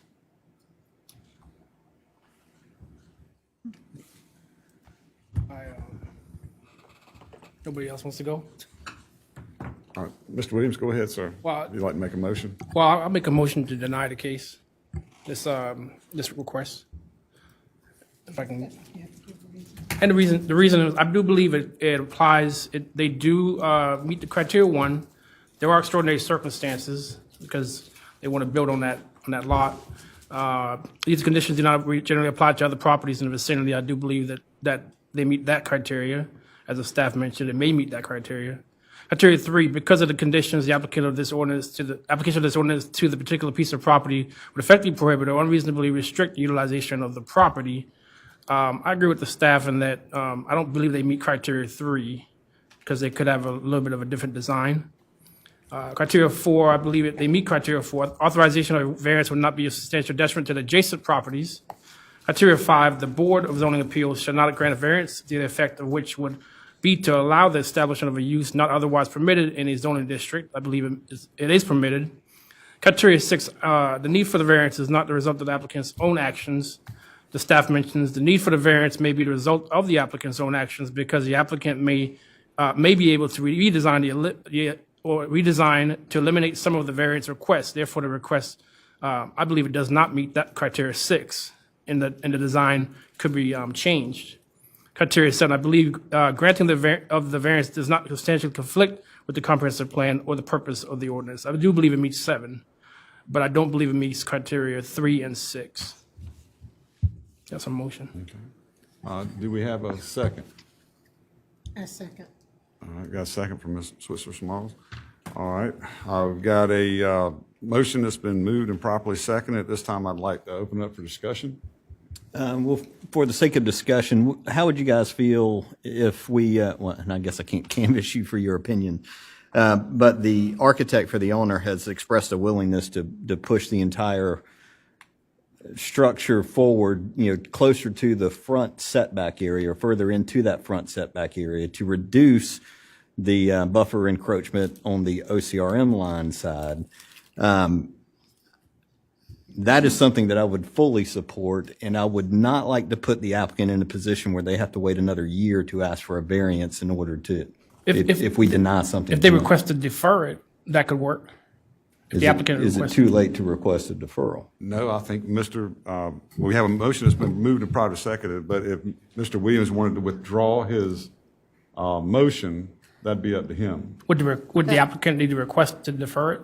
The We can move to 12-month defer. waiting period would only apply for the same exact request. So if you were to move it up to 0 feet, or I would recommend at least 15 would be acceptable, because that's the side setback, then that would be a new request. So you would have to wait. So I guess Okay. I'm saying So he you wouldn't could have to take wait the another chance year. and see what the vote is, because he might get approved for this plan, or defer it, see if he wants to change. Mr. Williams, what say you? Do you wish to withdraw your motion? If I withdraw, would the applicant defer it, or will we defer it? I don't think we can speak to him right now, so we have to address this first. I withdraw the motion. Okay, all right. You have to open it. All right, You have to do second withdraw. okay. And Ms. Wishsmall, would you withdraw your second? Yes, for Okay. the sake of discussion, yes. Okay, for second discussion. All right, so we're back to where we were. I like Mr. Nelson's idea. I think that I can, in more of agreement with that than Okay, the so, current at plan. at this time, I'd like to ask the board, is it the board's pleasure that we open this matter back up, that we may hear from the applicant on a question? Yeah, I would make that motion. Okay, have a second? Second. All those in favor say aye. Aye. Okay. Would the applicant please come back up? Okay. Would you be willing to make a deferment and have this matter come back at a later date and reassess your, I guess, application as far as trying to move the building as far forward as, say, in a 15-foot setback? Absolutely. We can push that up as far as we can. Oh, you heard Ms. Working's recommendation that, no shorter than 15 feet. Sure. Okay. All right. Board, can I have a motion to accept the deferral? Just for clarity, you are saying that you're willing to defer and redraw it, correct? And represent it to us at a later date? Or are you asking us to go ahead and call for, to vote on this particular request? Well, if you guys were going to approve this, I'd want to go with that. Well, remember, a variance requires a 2/3 majority. So no one can tell you how they're going to vote. Right. It's up to you. There was a motion. So if we were to push that forward as far as we could and mitigate as much as we could from the OCRM line in the back, I mean, essentially we would be redrawing and then resubmitting, and it would probably be about a 2-month process to get back in front of you. Ms. Working, any ideas on that? Yeah, it would be, I would probably say March. That's your call, sir. I just giving you the opportunity. Let me ask this: if we get denied tonight, it would still be that same process as well, correct? It'd be for a year, would it not be, Ms.? Well, no, if he changes his plan. Oh, you have to change yeah. it. Okay, So anyway. that will just depend on when he gets it into us and scheduling him Okay, so probably March or for March. the spring, yeah. Okay, well, let's take a vote tonight. Okay. Okay. Fair enough. All right. Thank you. Matters closed again. Can we have another motion? Point of order, Mr. Chairman. Correct me if I'm wrong, the board can also motion for deferral. It's not just an applicant action. No, that's true. We can. Thank you. So if someone wants to make a motion for deferral rather than a vote to approve or deny, they may make that. So I'll take a motion. I move for deferment. You had a motion that was withdrawn. It's been withdrawn. Right, correct. But that's concluded, correct? So make sure. So that matter's off the table. Okay, all right. So the floor is open for a new motion. Yeah. I move to defer and have the applicant resubmit based on the recommendation of staff to incorporate a setback of 15 feet from the front and work with the ARB in concert to make sure that the plan that comes back is approved by the ARB and then therefore can be heard by this board. That's my motion. Okay. Do we have a second? A second. I'd like to interject. Yes. Good. You're free to make the motion. I would just point out that the applicant has requested a vote. And so I think as a public body, the applicant is asking to vote. Okay. I'm happy to yield my motion if someone wants to make a motion for approval or denial. Pointed out, the applicant is coming before this body and they're now requesting something very specific. You're free to make your motion, but I just want that to be understood that the applicant is asking. Mr. Chairman, I'm happy to withdraw my motion on deferral if someone would like to make a motion for I'll make a motion. denial or approval. I'll make a motion for denial. You are withdrawing your motion, sir? Yes, sir. Okay. Mr. Second, withdraw there. Okay, thank you. All right, and Mr. Seconded. Yeah, that was withdrawn Okay. earlier. Okay, that's right, yes, and Mr. Jordan also withdrew. All right, and now, Mr. Williams, you would like to make a motion? Yes, sir. I'll make a motion to deny this application based on, again, go over the criteria again, or? All you have to do is mention the criteria that 3 and this 6. does not meet. Yeah, that, just saying 3 and 6 will be sufficient. Based on the fact that, in my opinion, this application does not meet criteria 3 and criteria 6. And do we have a second? A second. Okay, so properly moved and seconded. Any discussion? Well, I would say my preference would be that we change the front setback so that we could move on from this one and not see it again. But that's just how I feel on this. I'll just say the lawyer said that the applicant requested a vote on it, so we have to, I believe we should, take that into consideration. All right, well, this time we will call for a vote. All those in favor of the motion, please signify by raising your right hand and saying aye. Aye. All right, 2. All those opposed? All right. The motion does not carry. And I guess the matter will not be approved because of the number of nays.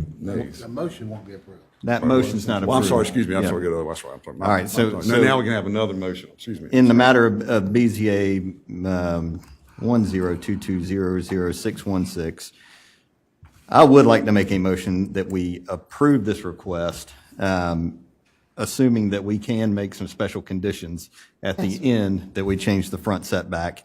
But I'll get to that point in a second. So I do find that there are extraordinary and exceptional conditions pertaining to this particular piece of property. Real quick point of order, and Mr. E.G.,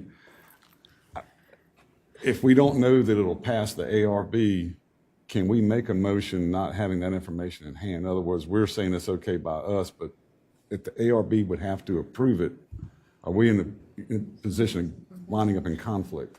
You can grant it, but you can't grant something that's going to be in opposition to the ARB. So could you put a condition of ARB approval as a condition? You would put a condition that it doesn't conflict. Okay, thank you. All right, continue. They're asking about putting a condition, sorry. All right. A condition.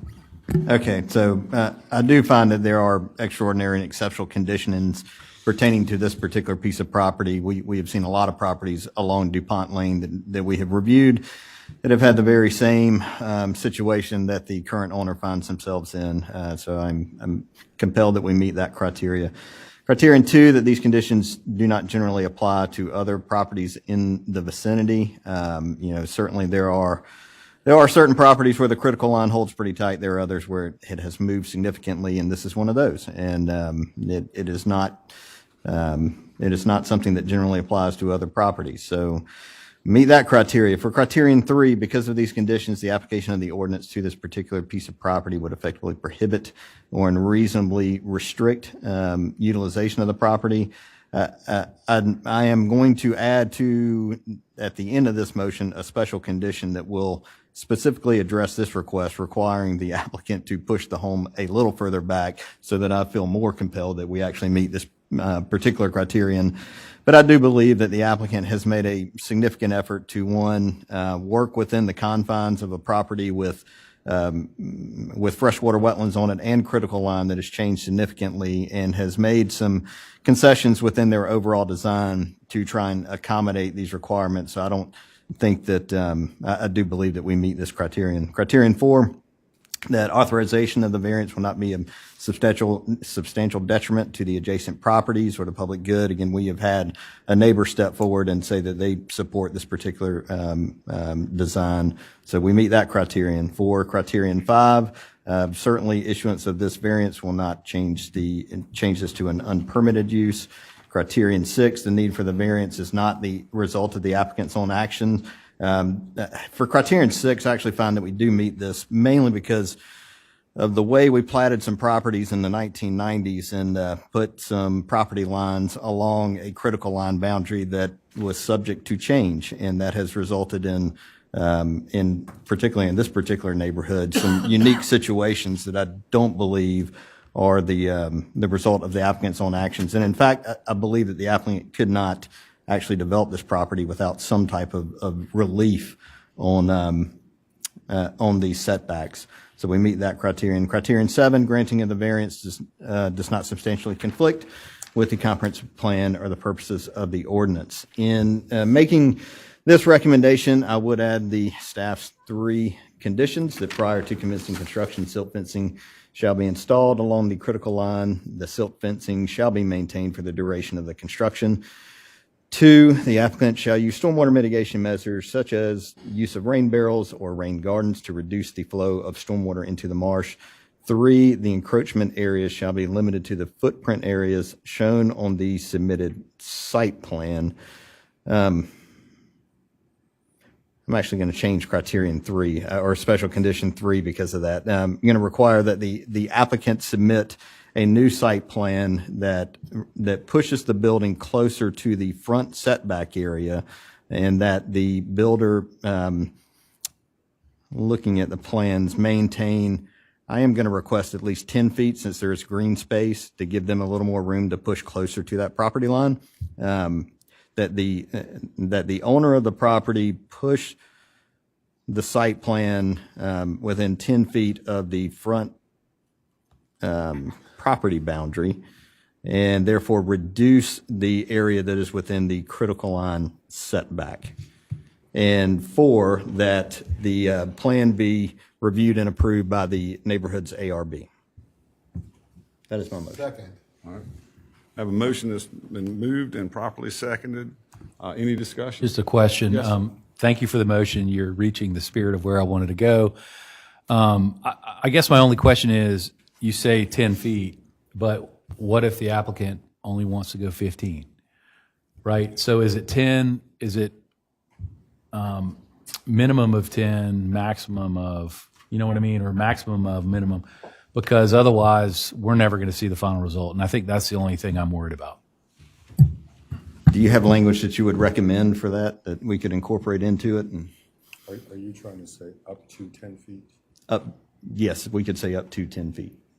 That's the language you're in. Yes. Would that work? But I think you also have to not allow it to be more than 15 feet or more than 18 feet, because otherwise, Well, right? The more than would actually come on the critical line side, because what we're doing is moving the variance request from one side to the other. That's right. The boundaries. And to your point, it would be better to have a site plan in front of us so that we could adequately describe what those are. Indeed. But I also recognize that that's going to be more time for the board, and it'd be nice to I move this understand. matter along for something that we might likely otherwise approve 3 to 4 months from Sure, now. understood. Clarify that and maybe put it on staff. How about that? Mr. Nelson, do you wish to amend your motion? I'm trying to think of how I would amend the motion. I would just say between 15, the front setback shall be between 15 and 10 feet. That's how I would. That feels good. Okay. I'll take all that and do that. I like that. You can do no less and no Can, more. can you read that particular special condition again? Do you have that? Mr. Nelson, you can make it no less and no more with the 2 numbers attached. Applicant submit a new site plan that pushes the building closer between 10 to, with a 10 to 15-foot setback. A setback no less than 10 Front feet, no setback. more than 15 feet, if that's what you're trying to say. No less than 10, yeah. And no more than No 15. more than 15. Okay. Adjustment with but specificity. And that further reduces the critical line Yeah. setback. Okay. Is it corresponding? Do you concur? All right. Mr. Nelson, if you wouldn't mind, would you, if you're going to amend your motion, would you please just restate your conditions All for right. clarity for the staff? So No, I have it. yeah. I have it, and I'll listen to the tape, so it's fine. You don't Okay. have to. You're Unless satisfied? somebody else needs it. Nope, just want to make sure we had it No, I'm clarified. good. Okay. I'm satisfied, yes. Mr. Jordan, are you? Yes, sir. All right, Mr. Jordan has re-seconded it. That's a word. At this time, I would like to call for a vote. All those in favor, please signify by raising your right hand and saying aye. Aye. All right, vote is unanimous. Congratulations. Motion passed. In 10 days, you'll be contacted by staff and get a letter. And all right, moving along. Yeah. All right, our next case is going to be BZA case 10-22-00617. Would the applicant please come forward? Oh, we got to read it. I'm sorry, excuse me. Mr. Downey, will you please present that case? I'm getting ahead of myself. What changes?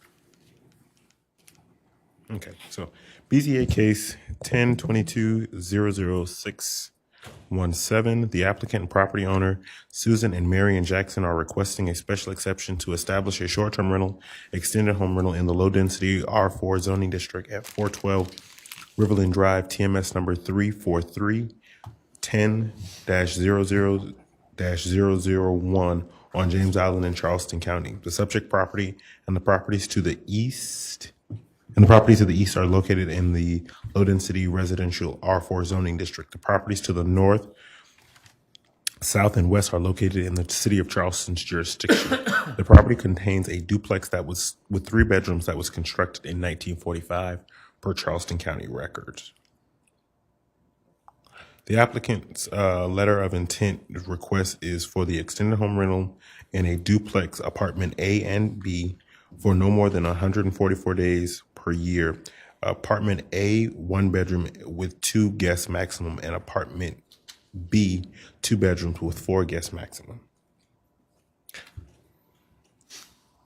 That is the subject property.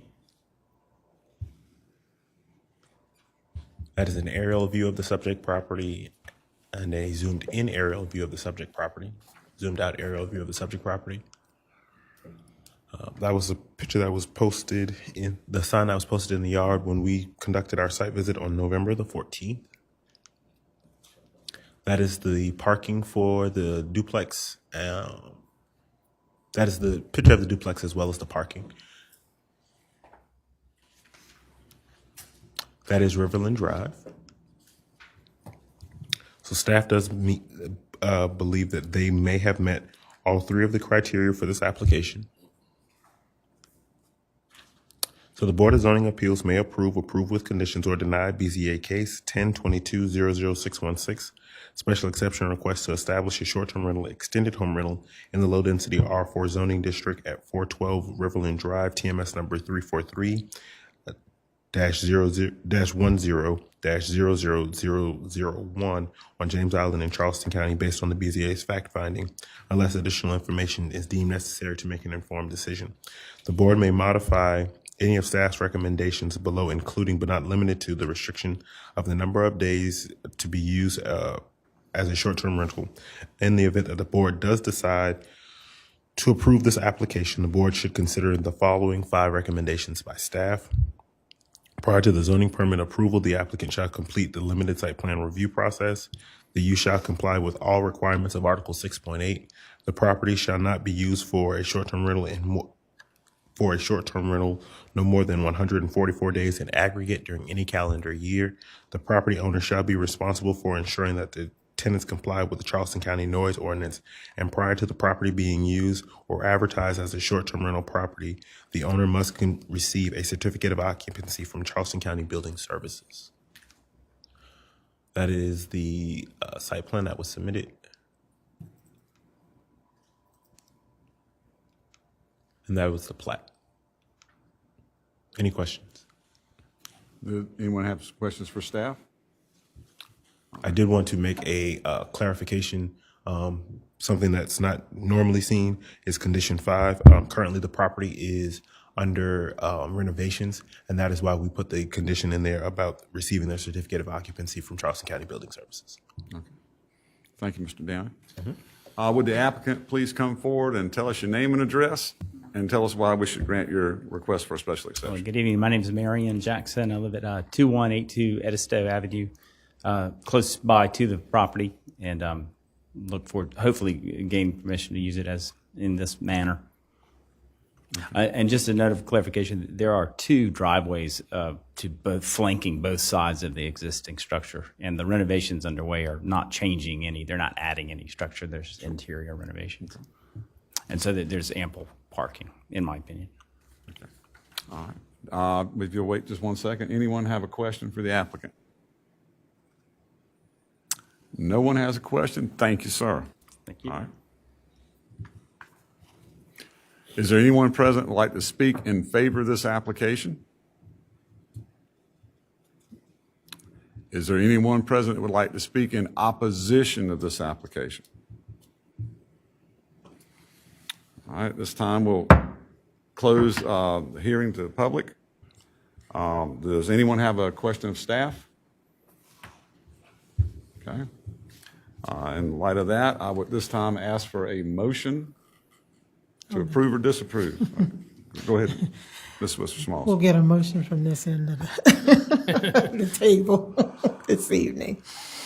In the matter of BZA case 1022-00617, I make a motion that we approve this application. Number 1, it is compatible with existing uses in the vicinity and will not adversely affect the general welfare or character of the immediate community. Number 2, adequate provision is made and/or existing for such items as setbacks, buffering, including fences and/or landscaping to protect adjacent properties from the possible adverse influence of the proposed STRP use, such as noise, traffic congestion, trash, parking, and similar factors. And number 3, complies with all applicable rules, regulations, laws, and standards of this ordinance, including but not limited to any use conditions, zoning district standards, and applicable STRP site plan review requirements of this ordinance. In addition to these 3, having met these 3 criteria, the applicant must also abide by the following additional recommendations or conditions recommended by the staff. Number 1, prior to zoning permit approval, the applicant shall complete the STRP limited site plan review process. Number 2, the use shall comply with all requirements of Article 6.8. Number 3, this property shall not be used as a short-term rental for more than 144 days in an aggregate during any calendar year. Number 4, the property owner shall be responsible for ensuring that tenants comply with the Charleston County noise ordinance. And number 5, prior to the property being used or advertised as a short-term rental, the property owner must receive a certificate of occupancy from the Charleston County Building Services. Thank you, Ms. Smalls. Second. Thank you, Mr. Woodall. We have a motion properly moved and seconded. This time, any discussion? No discussion this time. I'll call for a vote. All those in favor of the motion, please signify by raising your right hand and saying aye. Aye. All right. It was unanimous. The motion carries. Congratulations, your application is approved, and you'll be contacted by planning staff in 10 days. Thank you. We're going to take a quick 10-minute recess. I've got 5:57, so 6:07 we will reconvene.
Got everybody back. I'm gonna wait for Ms. Smalls. She's not back yet. That's why I know. That's wait till she gets back. I filled in for somebody. Ms. Smalls.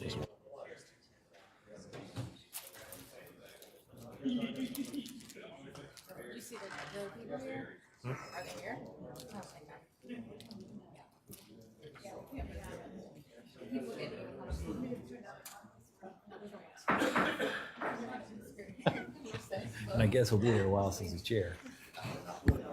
Meeting, He'll stay. Good for you. At this time, I'm going to call case BZA-10-22-00-618. Staff, Ms. Working, you're presenting? Yes. Okay. The applicant, John J. Campbell, on behalf of the property owner, Larry E. Campbell, is requesting a special exception for the placement of a manufactured housing unit in the Highway 17 North Corridor Overlay Zoning District at 4979 Highway 17 North, and that's TMS number 629-0000-253 in the east area of Charleston County. More specifically, the subject property is located in the Highway 17 North Corridor Overlay Zoning District, Seawee Road Business Service Node.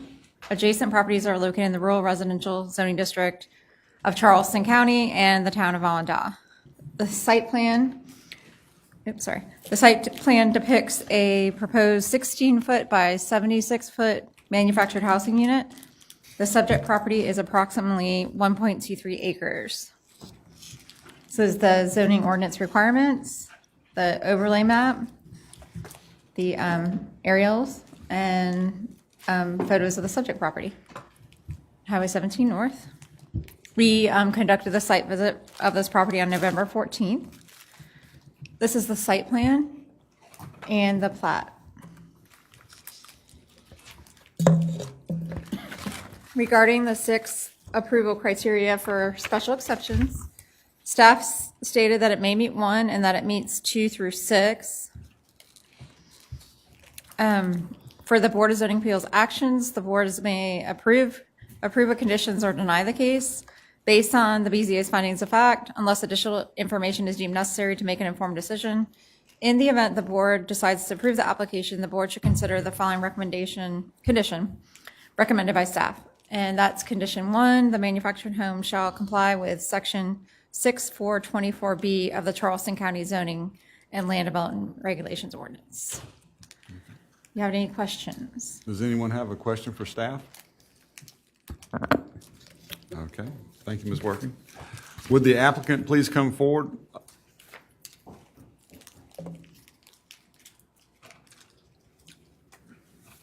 If you please state your name and your address, sir.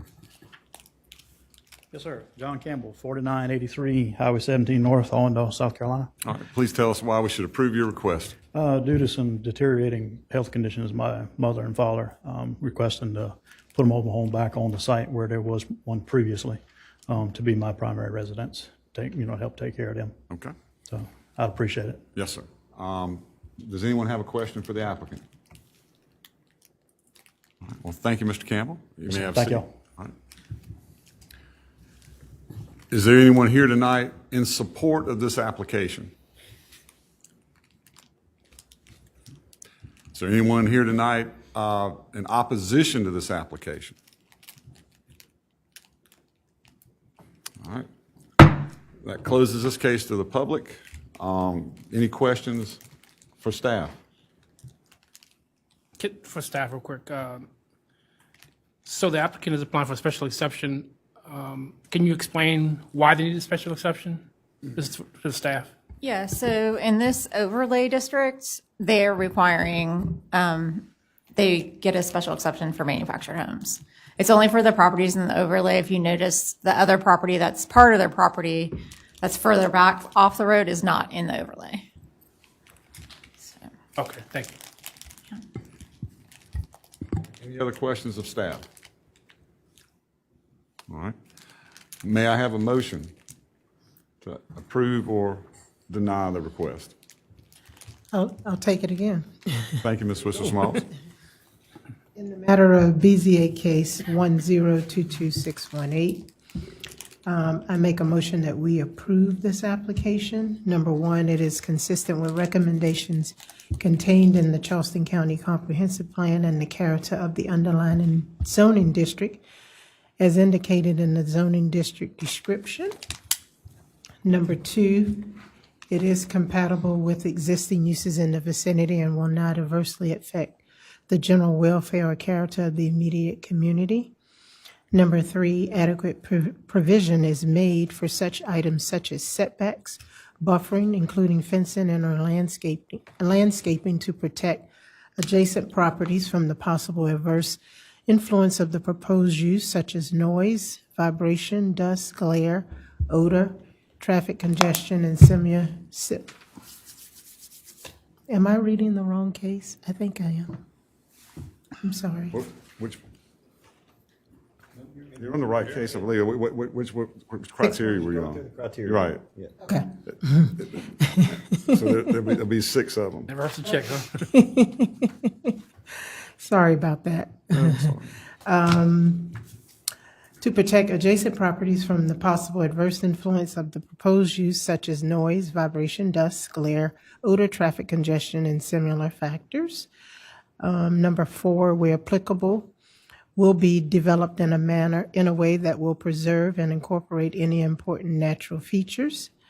Number 5, complies with all applicable rules, regulations, laws, and standards of this ordinance, including but not limited to any use conditions, zoning district standards, or site plan review requirements of this ordinance.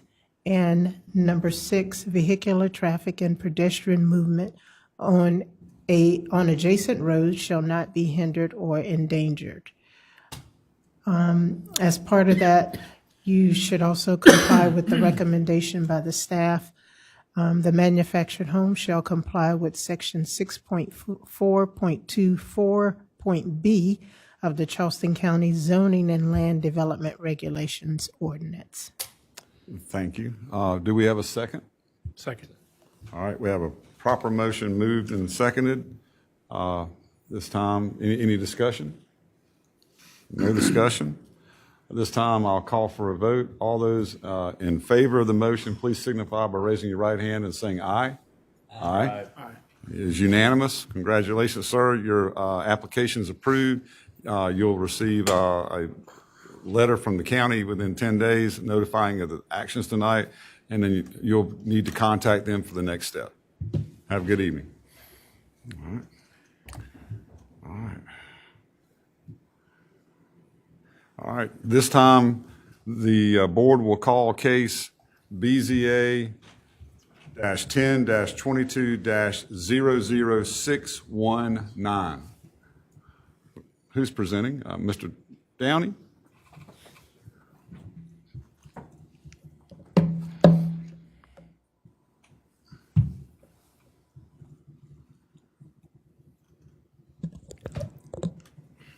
All right, so BZA case 10-22-00619. The applicant and property owner, Fred Snipe, is requesting a special exception to establish a short-term rental, extended home rental in the Special Management S3 zoning district at 506 Judge Road, TMS number 556-0000527 in the east area of Charleston County. The subject property and all surrounding properties are in the S3 Special Management zoning district. The property is approximately 0.29 acres and contains a single-family home that was constructed in 2018 per Charleston County records. The maximum number of bedrooms to be used for short-term rental, there are 3 bedrooms. That is the subject property. Again, it is in zone S3.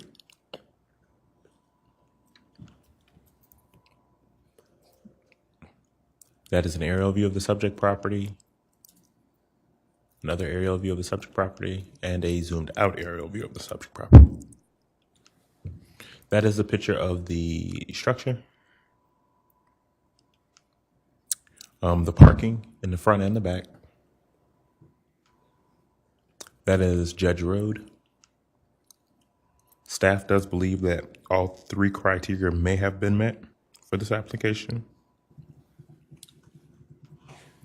So the Board of Zoning Appeals may approve with conditions, or deny BZA case 00619, the special exception to establish a short-term rental, extended home rental in the special management S3 zoning district at 506 Judge Road, TMS number 556-0005527 in the east area of Charleston County based on the BZA's finding of fact. Unless additional information is deemed necessary to make an informed decision, the board may modify any of staff's recommendation below, including but not limited to restricting the number of days to be used as a short-term rental. In the event that the board decides to approve this application, the board should consider the four following recommendations by staff. Prior to the zoning permit's approval, the applicant shall complete the short-term rental limited site plan review process. The use shall comply with all requirements of Article 6.8. The property shall not be used for more than 144 days in aggregate during any calendar year, and the property owner shall be responsible for ensuring that the tenants comply with the Charleston County noise ordinance. That is a picture of the site plan. That is a plat of the property. Any questions? Any questions of staff? All right, hearing no questions. All right. At this time, I'd ask the applicant to come forward.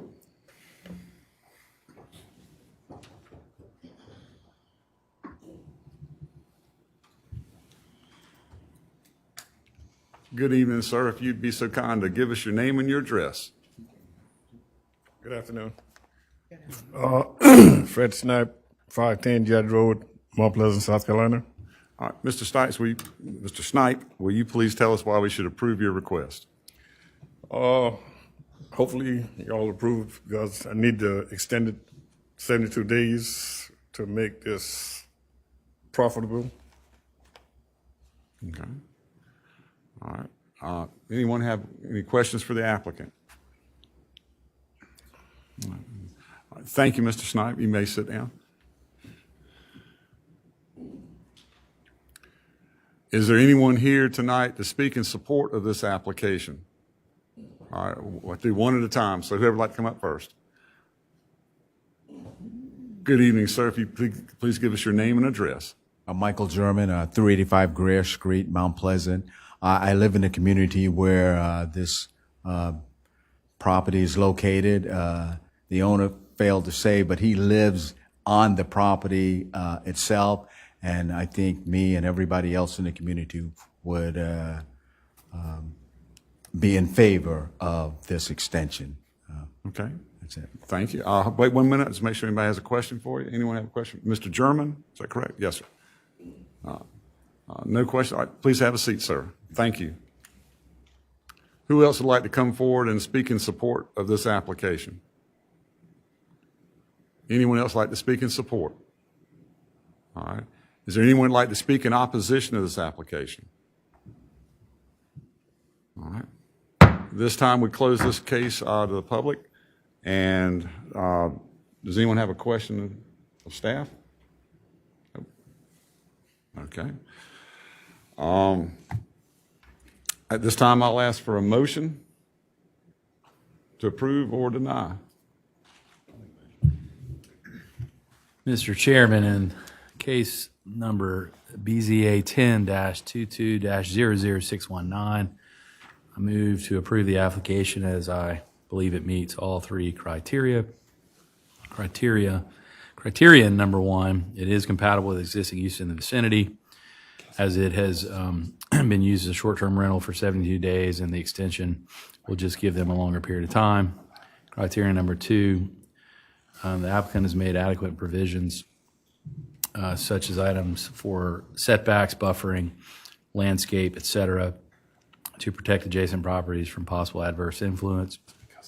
Criterion number three, it complies with all applicable rules, regulations, laws, standards of the ordinance, including but not limited to any use conditions, zoning district standards, and applicable STRP site plan review requirements of the ordinance. In addition to meeting the three criteria, the following conditions recommended by staff shall be approved prior to zoning permit approval. Excuse me, the application shall complete the STRP limited site plan review process. Number two, the use shall comply with all requirements of Article 6.8 Number 3, this property shall not be used as a short-term rental for more than 144 days in aggregate during any calendar year.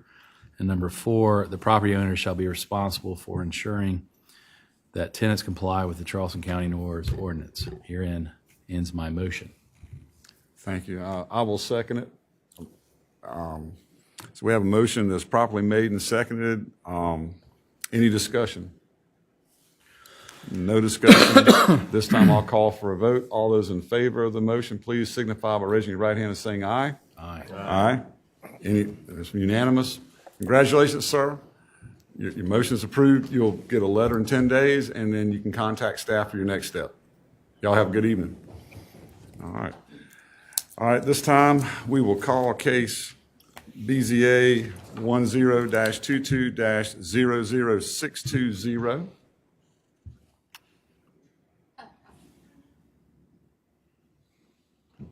Thank you, Mr. Downey.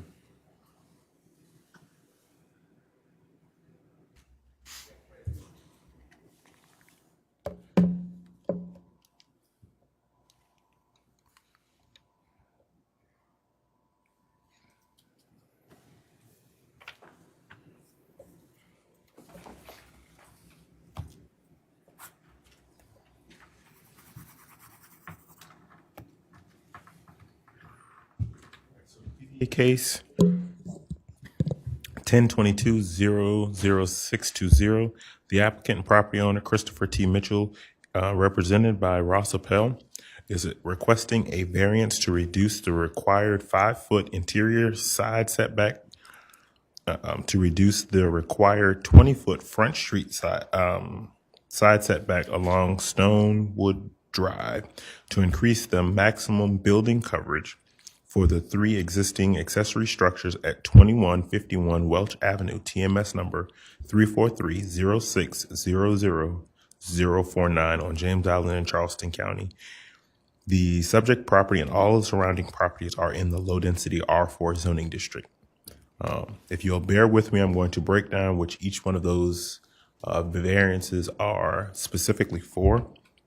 There is a variance to reduce the 5-foot interior side setback by 3.4 feet to 1.6 feet and to reduce the required 20-foot front street side setback along Stonewood Drive by 19.3 feet to 0.7 feet at the closest point for an existing 1-story accessory building. To reduce the 5-foot interior side setback by 4.6 feet to 0.4 feet and to reduce the required 20-foot front street side setback along Stonewood Drive by 1.5 feet to 18.6 feet at the closest point for an existing uncovered deck. To reduce the required 20 front street side setback along Stonewood Drive by 18.9 feet to 1.1 feet at the closest point for an existing uncovered pergola, and to increase the building maximum coverage from 30% to 33.6%. The subject property is a 0.10 acre property that contains a single-family home that was constructed in 1950 per Charleston County records, an unpermitted 1-story accessory building that was converted to an unpermitted accessory dwelling unit, and an uncovered pergola and an uncovered deck. The applicant would like to bring all of the existing unpermitted accessory structures into compliance.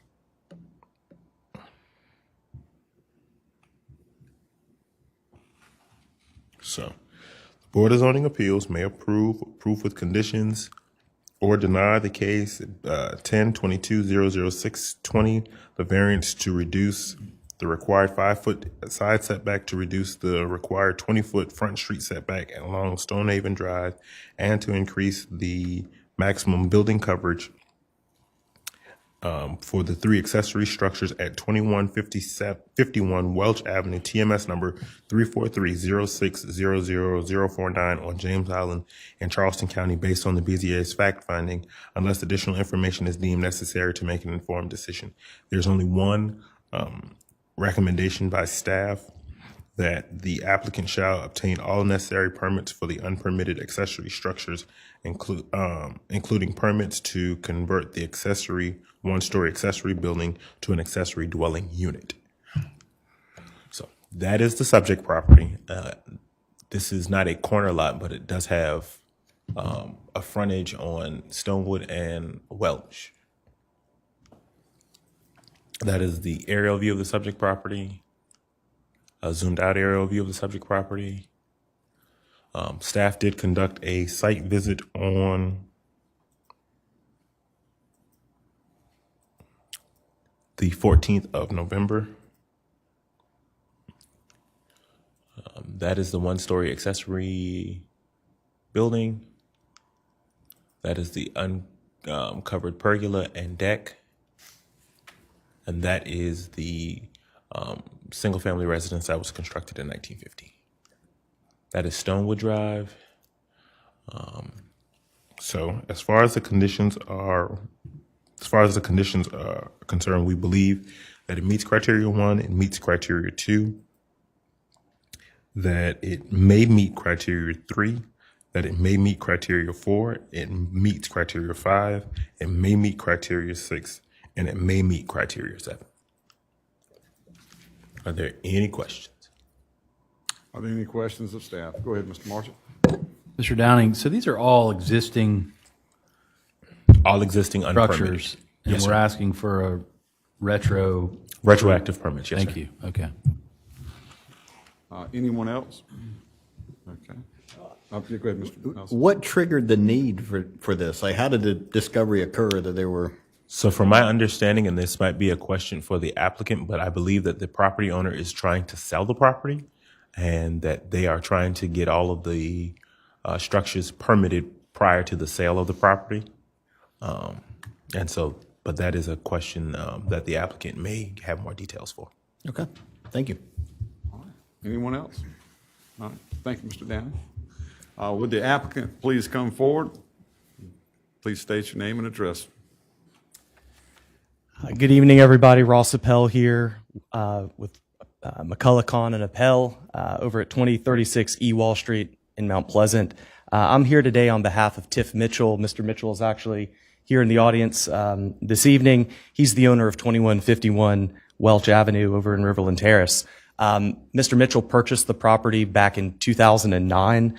And at that time, I think Mr. Mitchell will admit today, he did not have a whole lot of familiarity with the local land development review process. And a contractor was hired to build this accessory structure, as well as locating this pergola and extending this deck.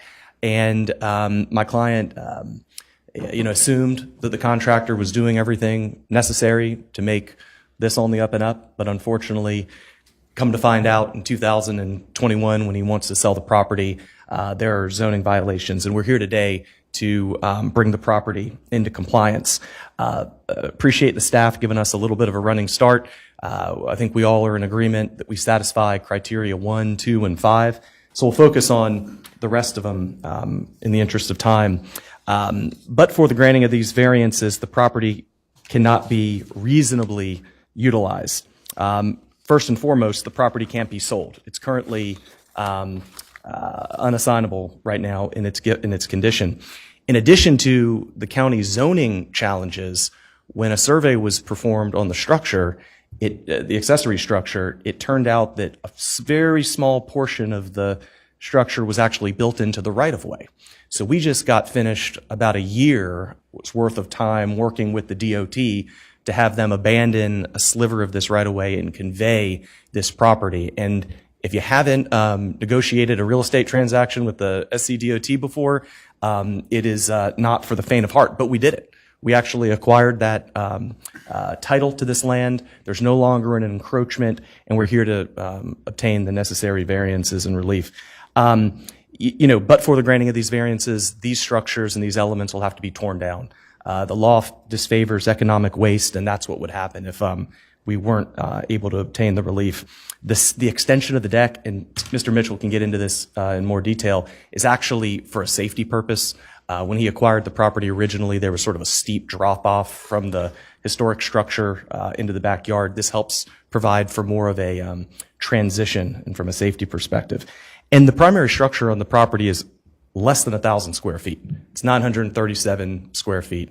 So we would submit that these additional elements, especially the accessory structure, is necessary to actually reasonably use the property. And in terms of criteria for substantial detriment, I don't believe we have anybody here in the audience in opposition. That's one of the benefits of going later in the evening. I've got letters of support from 3 neighbors here that I'll pass up in a moment. We've got letters of support from Eric Draper over at 2150 Welch, Carmen Santos over at 2153 Welch, and Patricia Bender over at 2171 Welch. So we believe there's neighborhood support for this request. Criteria number 6, the result of the need for the variance not being the result of the applicant's actions. Lessons learned, but Mr. Mitchell relied on the contractors he hired to make sure everything was on the up and up, and unfortunately that wasn't the case. And then criteria number 7, consistency with the comprehensive plan. Nothing that's being requested here is out of the ordinary for historic neighborhoods, especially over in Riverland Terrace. Decks and accessory structures are common throughout the neighborhood. They're in character with the neighborhood, and there have been no complaints that we've been able to identify over the last, going on almost 20 years now of Mr. Mitchell's ownership of the property. So with all of that being said, we would respectfully request that the BZA support our variance requests for the accessory structure, the pergola, as well as the deck. And I'm happy to answer any questions that the board may have. And I think this might be the first time in my history of coming before this board I've finished before the buzzer went off. But here we are. Well, thank you, Mr. Pell. Does anybody have a question for Mr. Pell? Quick question over here. Mr. Williams? How you doing? Could you tell us about that existing one-story accessory building? Is that like a carport that was closed out or what? So, good question. It's not currently an accessory dwelling unit. It's a 539 square foot, one-story vinyl siding accessory structure. Mm-hmm. So it's standalone, or is it connected to the main house? Yes, it's detached. Detached. Yes, sir. And it is closest to Stonewood Drive. This property is sort of pinched in sort of a triangular shape between Stonewood and Welch. And, I know we talked about meeting criteria 1 and 2, but one of the reasons this property is unique and exceptional is it has 2 roads fronting it. So under the county's regulations, we're charged with having 2 front setbacks. So the building envelope on the property is very, very constrained. Okay, thank you. No problem. Anyone else? All right. Thank you, Mr. Pell. All right, thank y'all. All right. I'll leave this up here. Sure. Is there anyone here tonight to speak in support of this application? Anyone here to speak in support? All right. Please come forward and give us your name and address, please, sir. Hi, guys. Hey. My name's Tiff Mitchell. I'm the owner of 2151 Welch. And yes, I'm the owner. Just didn't want to give it on to the next person that I sell it to. I wanted to make sure everything was done correctly before we tried to sell it. Realized a couple years ago that clearly it was not correct. The accessory dwelling structure, the pergola, my father-in-law and I built, and had no idea about setbacks. And sure, he'd take great joy into, making me rip that thing up. So keep it, All right, if you hold on 1 second. Anyone have a question? All right, no one has a question. You'll have a seat. Thank you, sir. All right. Anyone else to speak in support? Support. Right. Anyone here to speak in opposition of this application? All right, the case is now closed to public comment. Any questions of staff? Okay. All right. All right, well, that being no questions, at this point, any discussion? Before the board deliberates, I did want to mention that we did receive one letter in opposition. Okay, one letter in opposition. Okay, all right. All right. All right, well, we would like to have a motion. Anybody like to make a motion? I'll make a motion to support the application. Okay, go ahead, Mr. Williams. I'm looking at this application. I believe it does meet criteria 1. There are extraordinary and exceptional conditions pertaining to the particular piece of property and the shape of the property itself. I believe it meets criteria 2. These conditions do not generally apply to other properties in the vicinity. I believe it meets that criteria. Criteria 3, because of these conditions, the application of the ordinance to the particular piece of property would effectively prohibit or unreasonably restrict the utilization of the property. I believe it does meet that criteria in the size of the actual dwelling structure. Criteria 4, the authorization of a variance would not be of substantial detriment to the adjacent property or to the public good. Really, it was only one letter of opposition, and they're not here, so I think it meets criteria 4. Criteria 5, the Board of Zoning Appeals shall not grant a variance, the effect of which would be to allow the establishment of a use not otherwise permitted in a zoning district. I believe it meets 5. 6, the need for the variance is not the result of the applicant's own actions. As stated, the applicant hired a contractor years ago. Criteria 7, I believe it meets criteria 7. Granting of the variance does not substantially conflict with the comprehensive plan or other purposes of the ordinance. I believe it meets criteria 7. And the condition? Oh, yeah, and the conditions. The conditions, number 1, the applicant shall obtain all necessary permits for the unpermitted accessory structures, including permits to convert the existing one-story accessory building to an accessory dwelling unit, ADU. I add that in as staff recommended. Thank you, Mr. Williams. Do we have a second? Second. Thank you, Mr. Nelson. All right. Any discussion? No discussion. At this time, I'll call it for a vote. All those in favor of this motion, please signify by raising your right hand and saying aye. Aye. Aye. It is unanimous. Congratulations, Mr. Appel. You will receive your correspondence from the county in 10 days and make the next steps. Thank y'all. Wonderful. Thank y'all very much. Sure. Joe, I'm going to miss seeing you. You too. Look forward to working with you. Yes, sir. Y'all take care. Thank you. At this time, we will call case BZA, get back to the top, -10-22-00-621. Working's going to present. Mr. Chairman, Yes, sir. due to my firm's relationship with the applicant, I'm going to recuse myself from these two cases. I've submitted my recusal form to staff, and thank you for that. So. Thank you, Mr. Marchant. We'll miss you. But you're going to stay, though. Happy holidays, all y'all. Happy holidays. Okay. I was going to say, stay to see the plaque. This is the plaque. Lucky, and they come back. Thank you. Thank you so much. Thank you. The plaque of appreciation. You're not. It'll be very quick. We don't have them yet. We don't have the We just plaques have to yet. listen to one presentation and then motion. So, all righty. So the applicant and property owner, Angela Barnett of Charleston County School District, represented by Sebastian Davis of ADC Engineering, is requesting a variance to remove 4 grand trees and to encroach more than 25% of the protected area of 2 grand trees for the new Latson Elementary School at 3321 Latson Road, TMS number 39000000079 in the north area of Charleston County.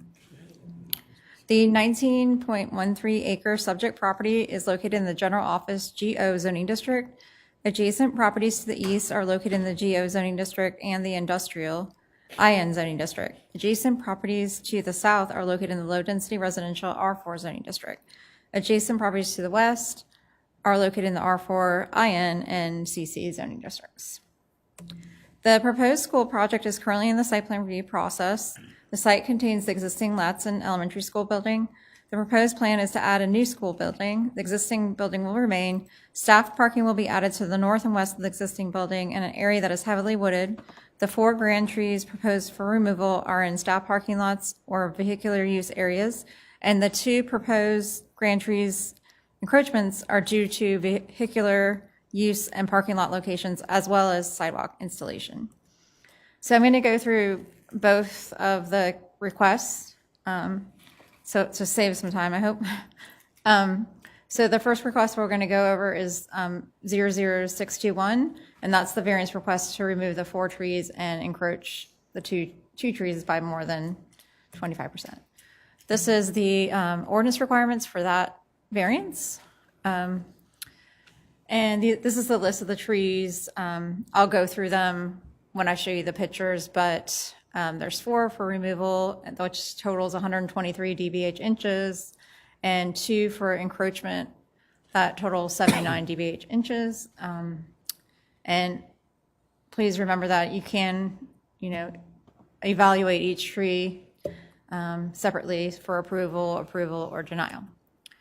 And then we have the aerial photos, the zoning signs.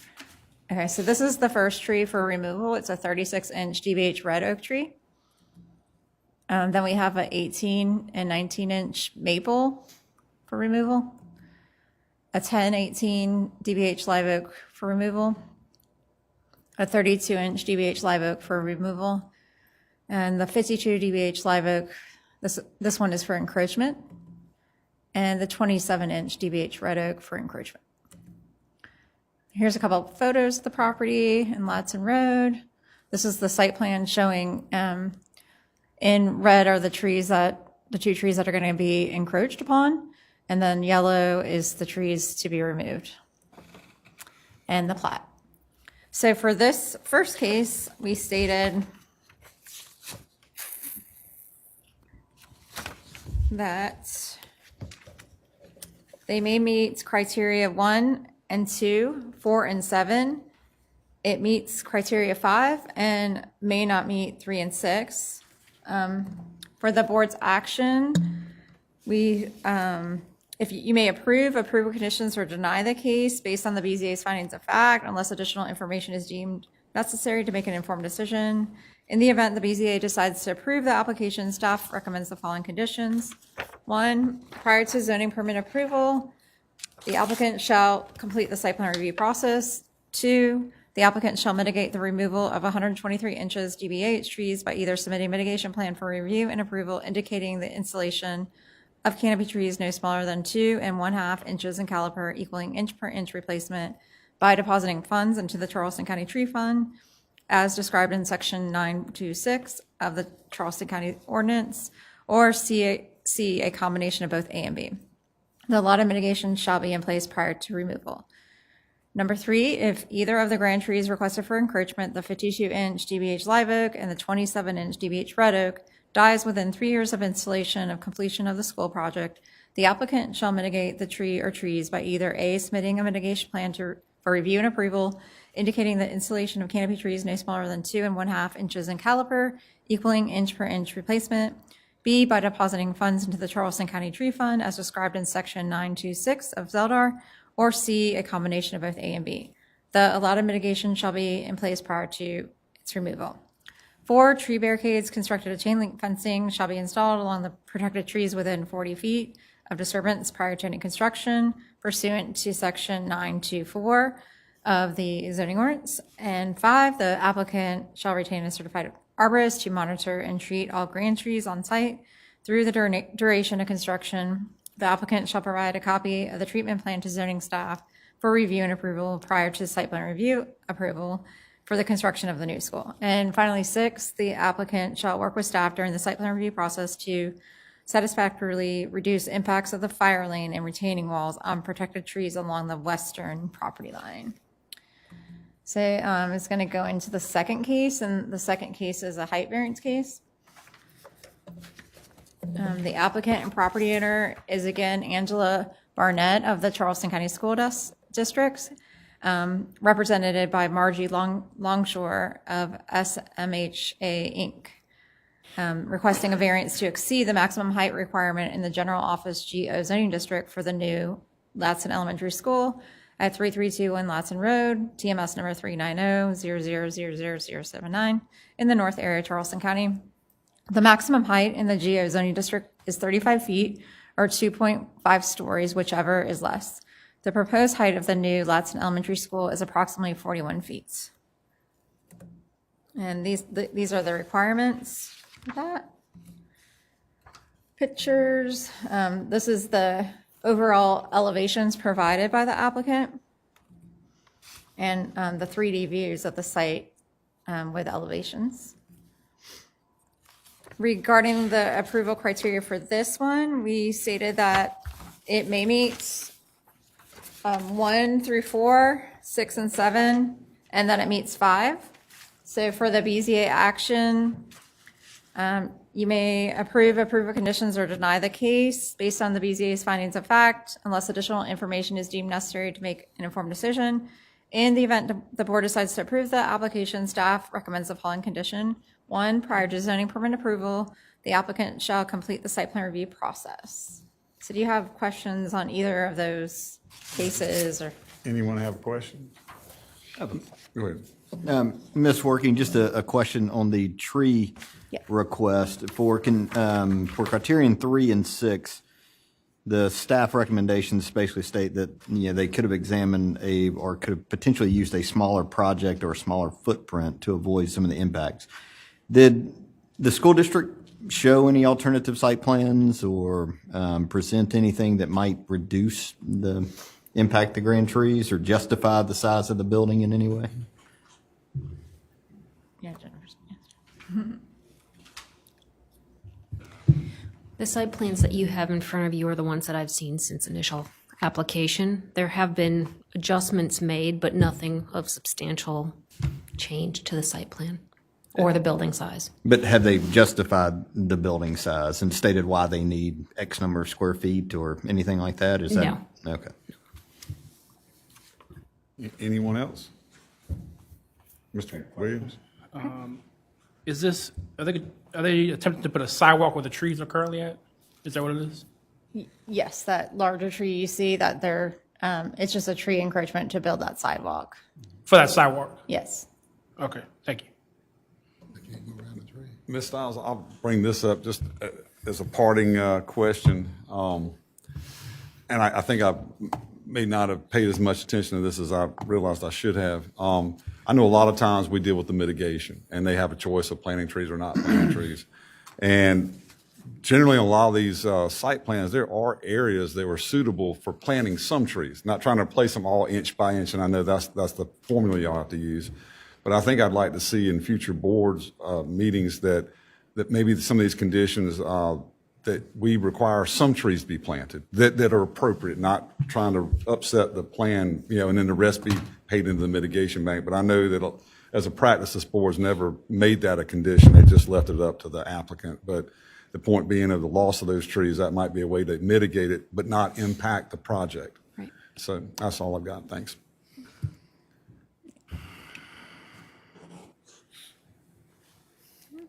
All right, at this time, is the applicant here? Please come forward. And I guess we can have you speak to both of the cases, and we'll vote on them separately. Okay, great. So my name is Margarita Perez of Brownstone Construction Group. We are the program manager on behalf of Charleston County School Districts for their capital improvement program. Of course, we are located at 4055 Favor Place Drives, just around the corner. So I did hear your question earlier about the size of the school. Kind of want to address that real quick. So the size of the school is based on the need in that area.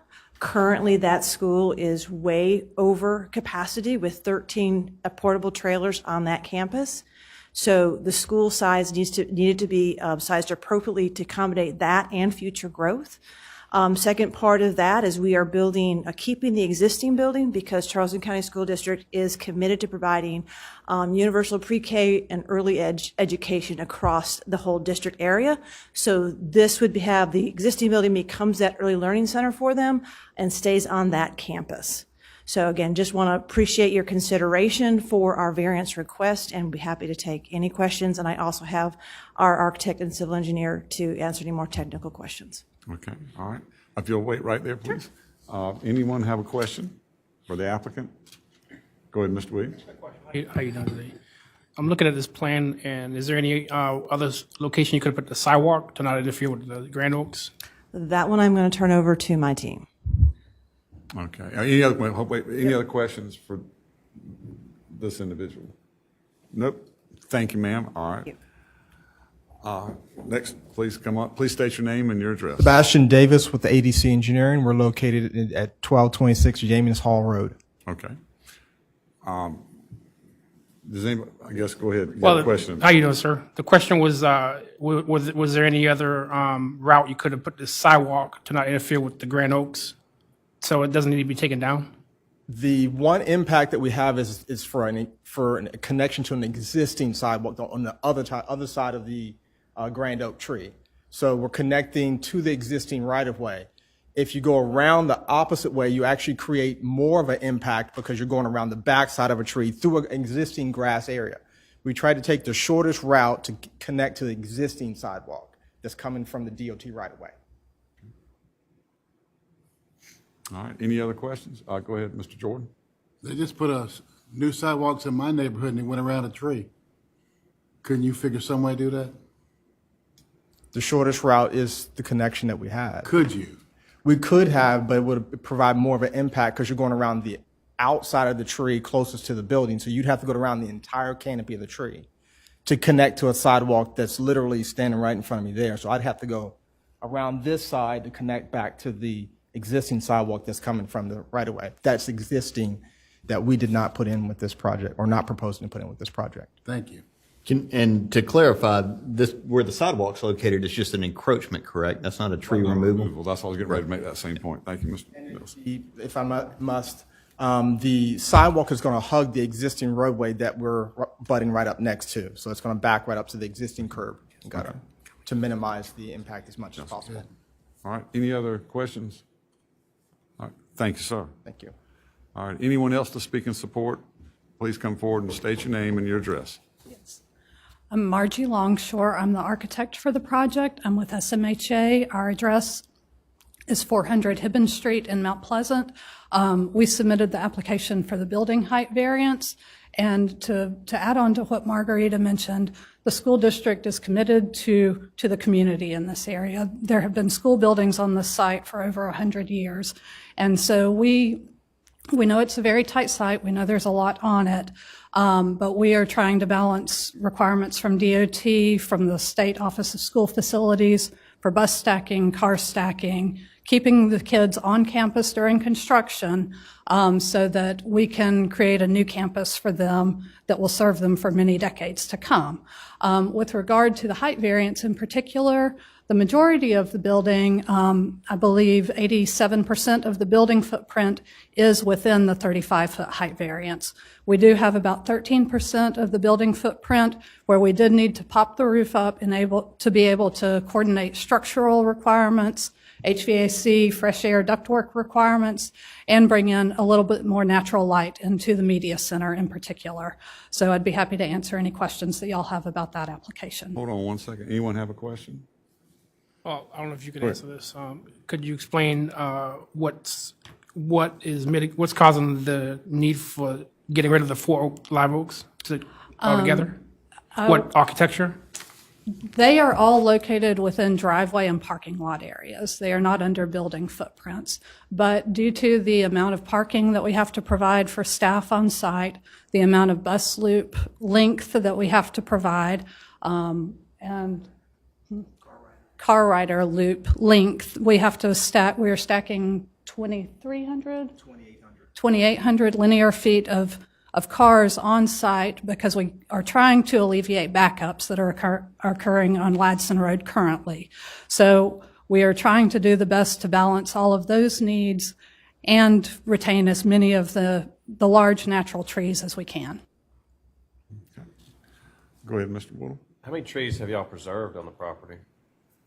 223. That's extraordinary. Okay. All right, any other questions? All right, thank you, ma'am. Thank you. All right, anyone else to speak in support? Anyone to speak in opposition? All right. This time we will close the hearing to public. And any questions of staff? I guess this could be for staff or the board. Is there a mitigation requirement here to mitigate for the There are in the conditions. loss in the yes. conditions? Mhm. Okay, thank you. Anyone else have a question? I'll just point out there are two different staff assessments that you have to look at to see the various conditions for both. Okay. Okay. I guess at this time, I will call and ask for a motion first in BZA case 621. Can I have a motion? I'll take it, Mr. Chair. Mr. Elson. In the case of BZA 11-22-00621, I would make a motion that we approve this request, that there are extraordinary and exceptional conditions pertaining to this particular piece of property, in particular that it is an existing, is used as a elementary school now, and the Charleston School District desires to improve it. So that's a good thing. Condition 2, these conditions do not generally apply to other properties in the vicinity. I believe it meets that criterion. For criterion 3, that because of these conditions, the application of the ordinance to this particular piece of property would effectively prohibit or unreasonably restrict the utilization of the property. I believe the school district has done a good job of explaining why they need the size building that they need, and that the parking is dictated by the number of employees that they may have at the site, and for all of the stacking and queuing that's required for buses and drop-offs. So we meet that criterion. For criterion 4, that the application of the variance will not be of substantial detriment to the adjacent property or to the public good. We're carrying on an existing use, so it meets that criterion. Criterion 5, the Board of Zoning Appeals shall not grant a variance the effect of which would allow the establishment or use not otherwise permitted in a zoning district.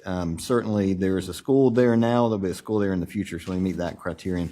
And criterion 6, the need for the variance is not the result of the applicant's own actions. I do believe the school district meets that criterion as well, in particular in trying to account for all of the various state requirements that are necessary in queuing and stacking and traffic and everything else associated with school. And criterion 7, that granting of the variance does not substantially conflict with the comprehensive plan or purposes of the ordinance. We meet that criterion.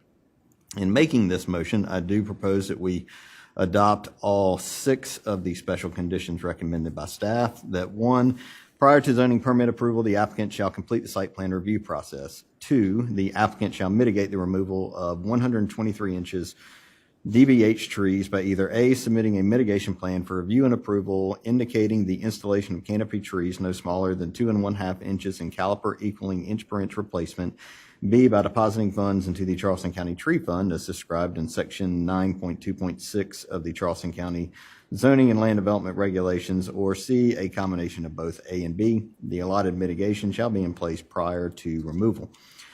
3, if either the grand trees requested for encroachment, the 52-inch DBH live oak and the 27-inch DBH red oak, dies within 3 years of installation of completion of the school project, the applicant shall mitigate the trees by either A, submitting a mitigation plan for review and approval indicating the installation of canopy trees no smaller than 2 1/2 inches in caliper equaling inch per inch replacement, B, by depositing funds into the Charleston County Tree Fund as described in section 9.2.6 of the ZELDAR, or C, a combination of both A and B.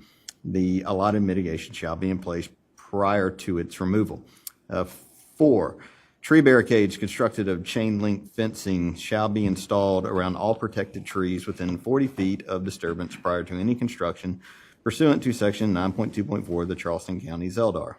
5, the applicant shall retain a certified arborist to monitor and treat all grand trees on site through the duration of construction. The applicant shall provide a copy of the treatment plan to zoning staff for review and approval prior to site plan review approval for the construction of the new school. And 6, the applicant shall work with staff during the site plan review process to satisfactorily reduce impacts of the fire lane and retaining walls and protected trees along the western property line. And I'm actually going to go back and strike that last sentence in 3 because there's no way to provide mitigation prior to removal if we're looking at potential damage to a tree. Does that make sense, staff?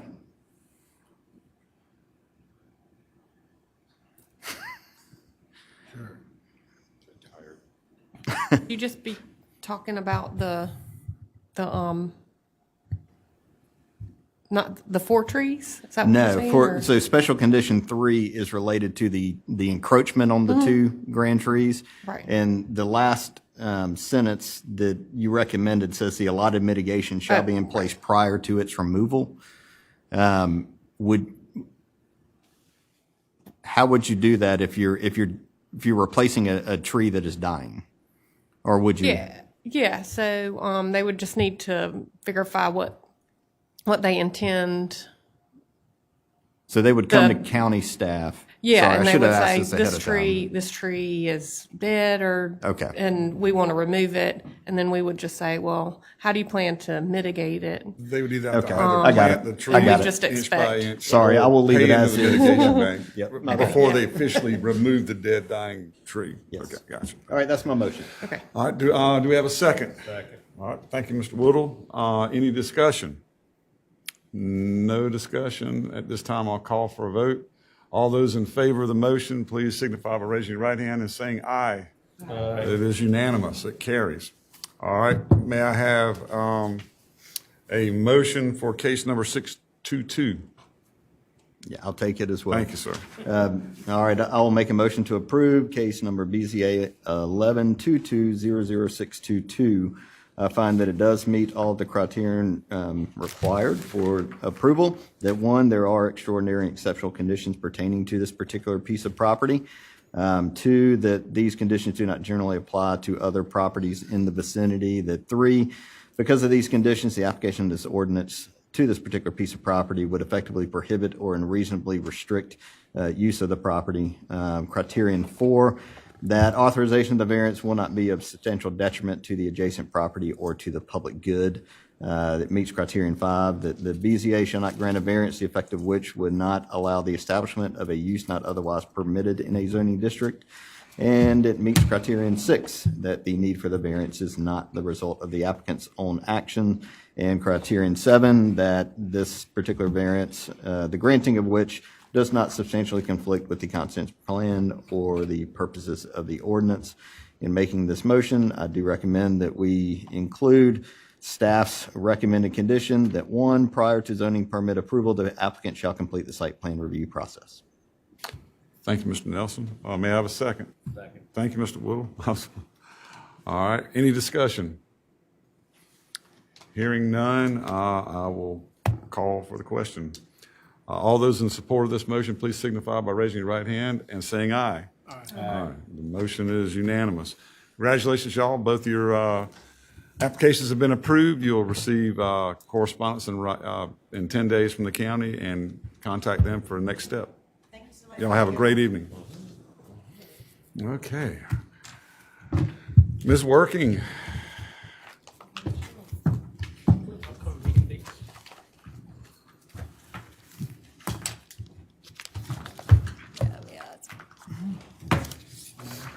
Okay, so your next meeting is January 9th. It's the second Monday of the month, and we have 10 new business cases.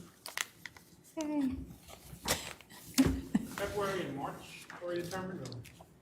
I'm sorry? Is February and March already set? Like, do we have a set those dates yet? Yeah, we have a set schedule. I could email you that again. But anyways, we have 10, and we have to start at 5 because of Planning Commission is before us. And we are good on training because Mr. Jordan doesn't need to finish until July. And then we are recognizing Mr. Woodall is leaving us this month. 17 years. Wow, just wow. It's just like yesterday. Share your favorite meeting memory. Share one favorite meeting memory you've had. Oh, gosh. There's so many, I know. I can't remember. It was. It's got to be Johnny Bevon. Oh, that was great. But there was another one that we went to like 11:30, and it was Tim Scott's appointment, and I can't remember his name. And he and I got into a shouting match with each other in the meeting. He just got up and walked out. Do you remember that one? I think so, yeah. Late, very late. You very rarely comment in these meetings. I can't see a shouting match occurring. I got hot about something. But we really appreciate it. We have ordered a really nice plaque for Mr. Woodall. Supply chain demand. That, yeah, is not ready. And then we have some other plaques for Mr. Freeman and Mr. Boykin. So we'll get that to you for your, 3 people leaving, huh? yeah. Y'all got to train them well. And Mr. Jordan, are you getting reappointed? You tell me. I don't know. I'm not your. When does that come out? Kind of right now, they'll vote in January, I think, Yeah. for the folks to take their seat. Could you let me know when that is? Who's your counsel? Teddy Pryor, right? Teddy Pryor. Okay. Yeah, you would just contact him. But could you let me know when that comes on the agenda? I'll try to be here. Oh, no, I said you need to contact him. They'll- You don't have to be here, right? Yeah, Well, but I you'll have, since Mr. Pryor got reelected, you'll have to fill out another application, even though he just got here. It'll be for his next, his next term. What I'm saying is, if I'm gonna be reappointed, I'd like to be here. Yeah. So could you let me know when that is? Yeah, I have to get you in touch with the clerk, because they do that. Okay. Yeah. Please help me with that. Yeah. And you know what to do too. Yeah, okay. Yeah, they probably won't make you refill it out. It's only been 3 months. Well, Jenny, but all these, like, except for me, everybody will still come for the January meeting because you won't get the replacements until February at soonest. We might get, they said we might have them before the 9th. Really? Really? Because I don't even get sworn in until the 3rd, and then we don't have another meeting till the 12th. I don't know, that's what they told me. And so on the 3rd, all we're voting is chair and vice chair, and no other council business. So that was all, I'm just saying that's what I've been apprised. So it had to be the 12th, I think, before that could even get on there. Just, all right. All right. I just don't know what they're telling me, so all right. Are you going to send us somebody good? I'm trying to do my best right now. I didn't realize how hard it was to fill a seat on the BZA. Well, that makes it even more important for the folks that are coming back, for sure. You know, like, yep, you too, Marshawn. Yeah. Like to be here. Oh, yeah. For January, it's really important. So January 9th and February what? 6th. 6th. February 6th, okay. Yeah. And that one's probably going to be full too. Yeah. Responsibility. Yeah. Well, is there any other business? That's everything. All right, well, in that case, this board stands adjourned. 7:09.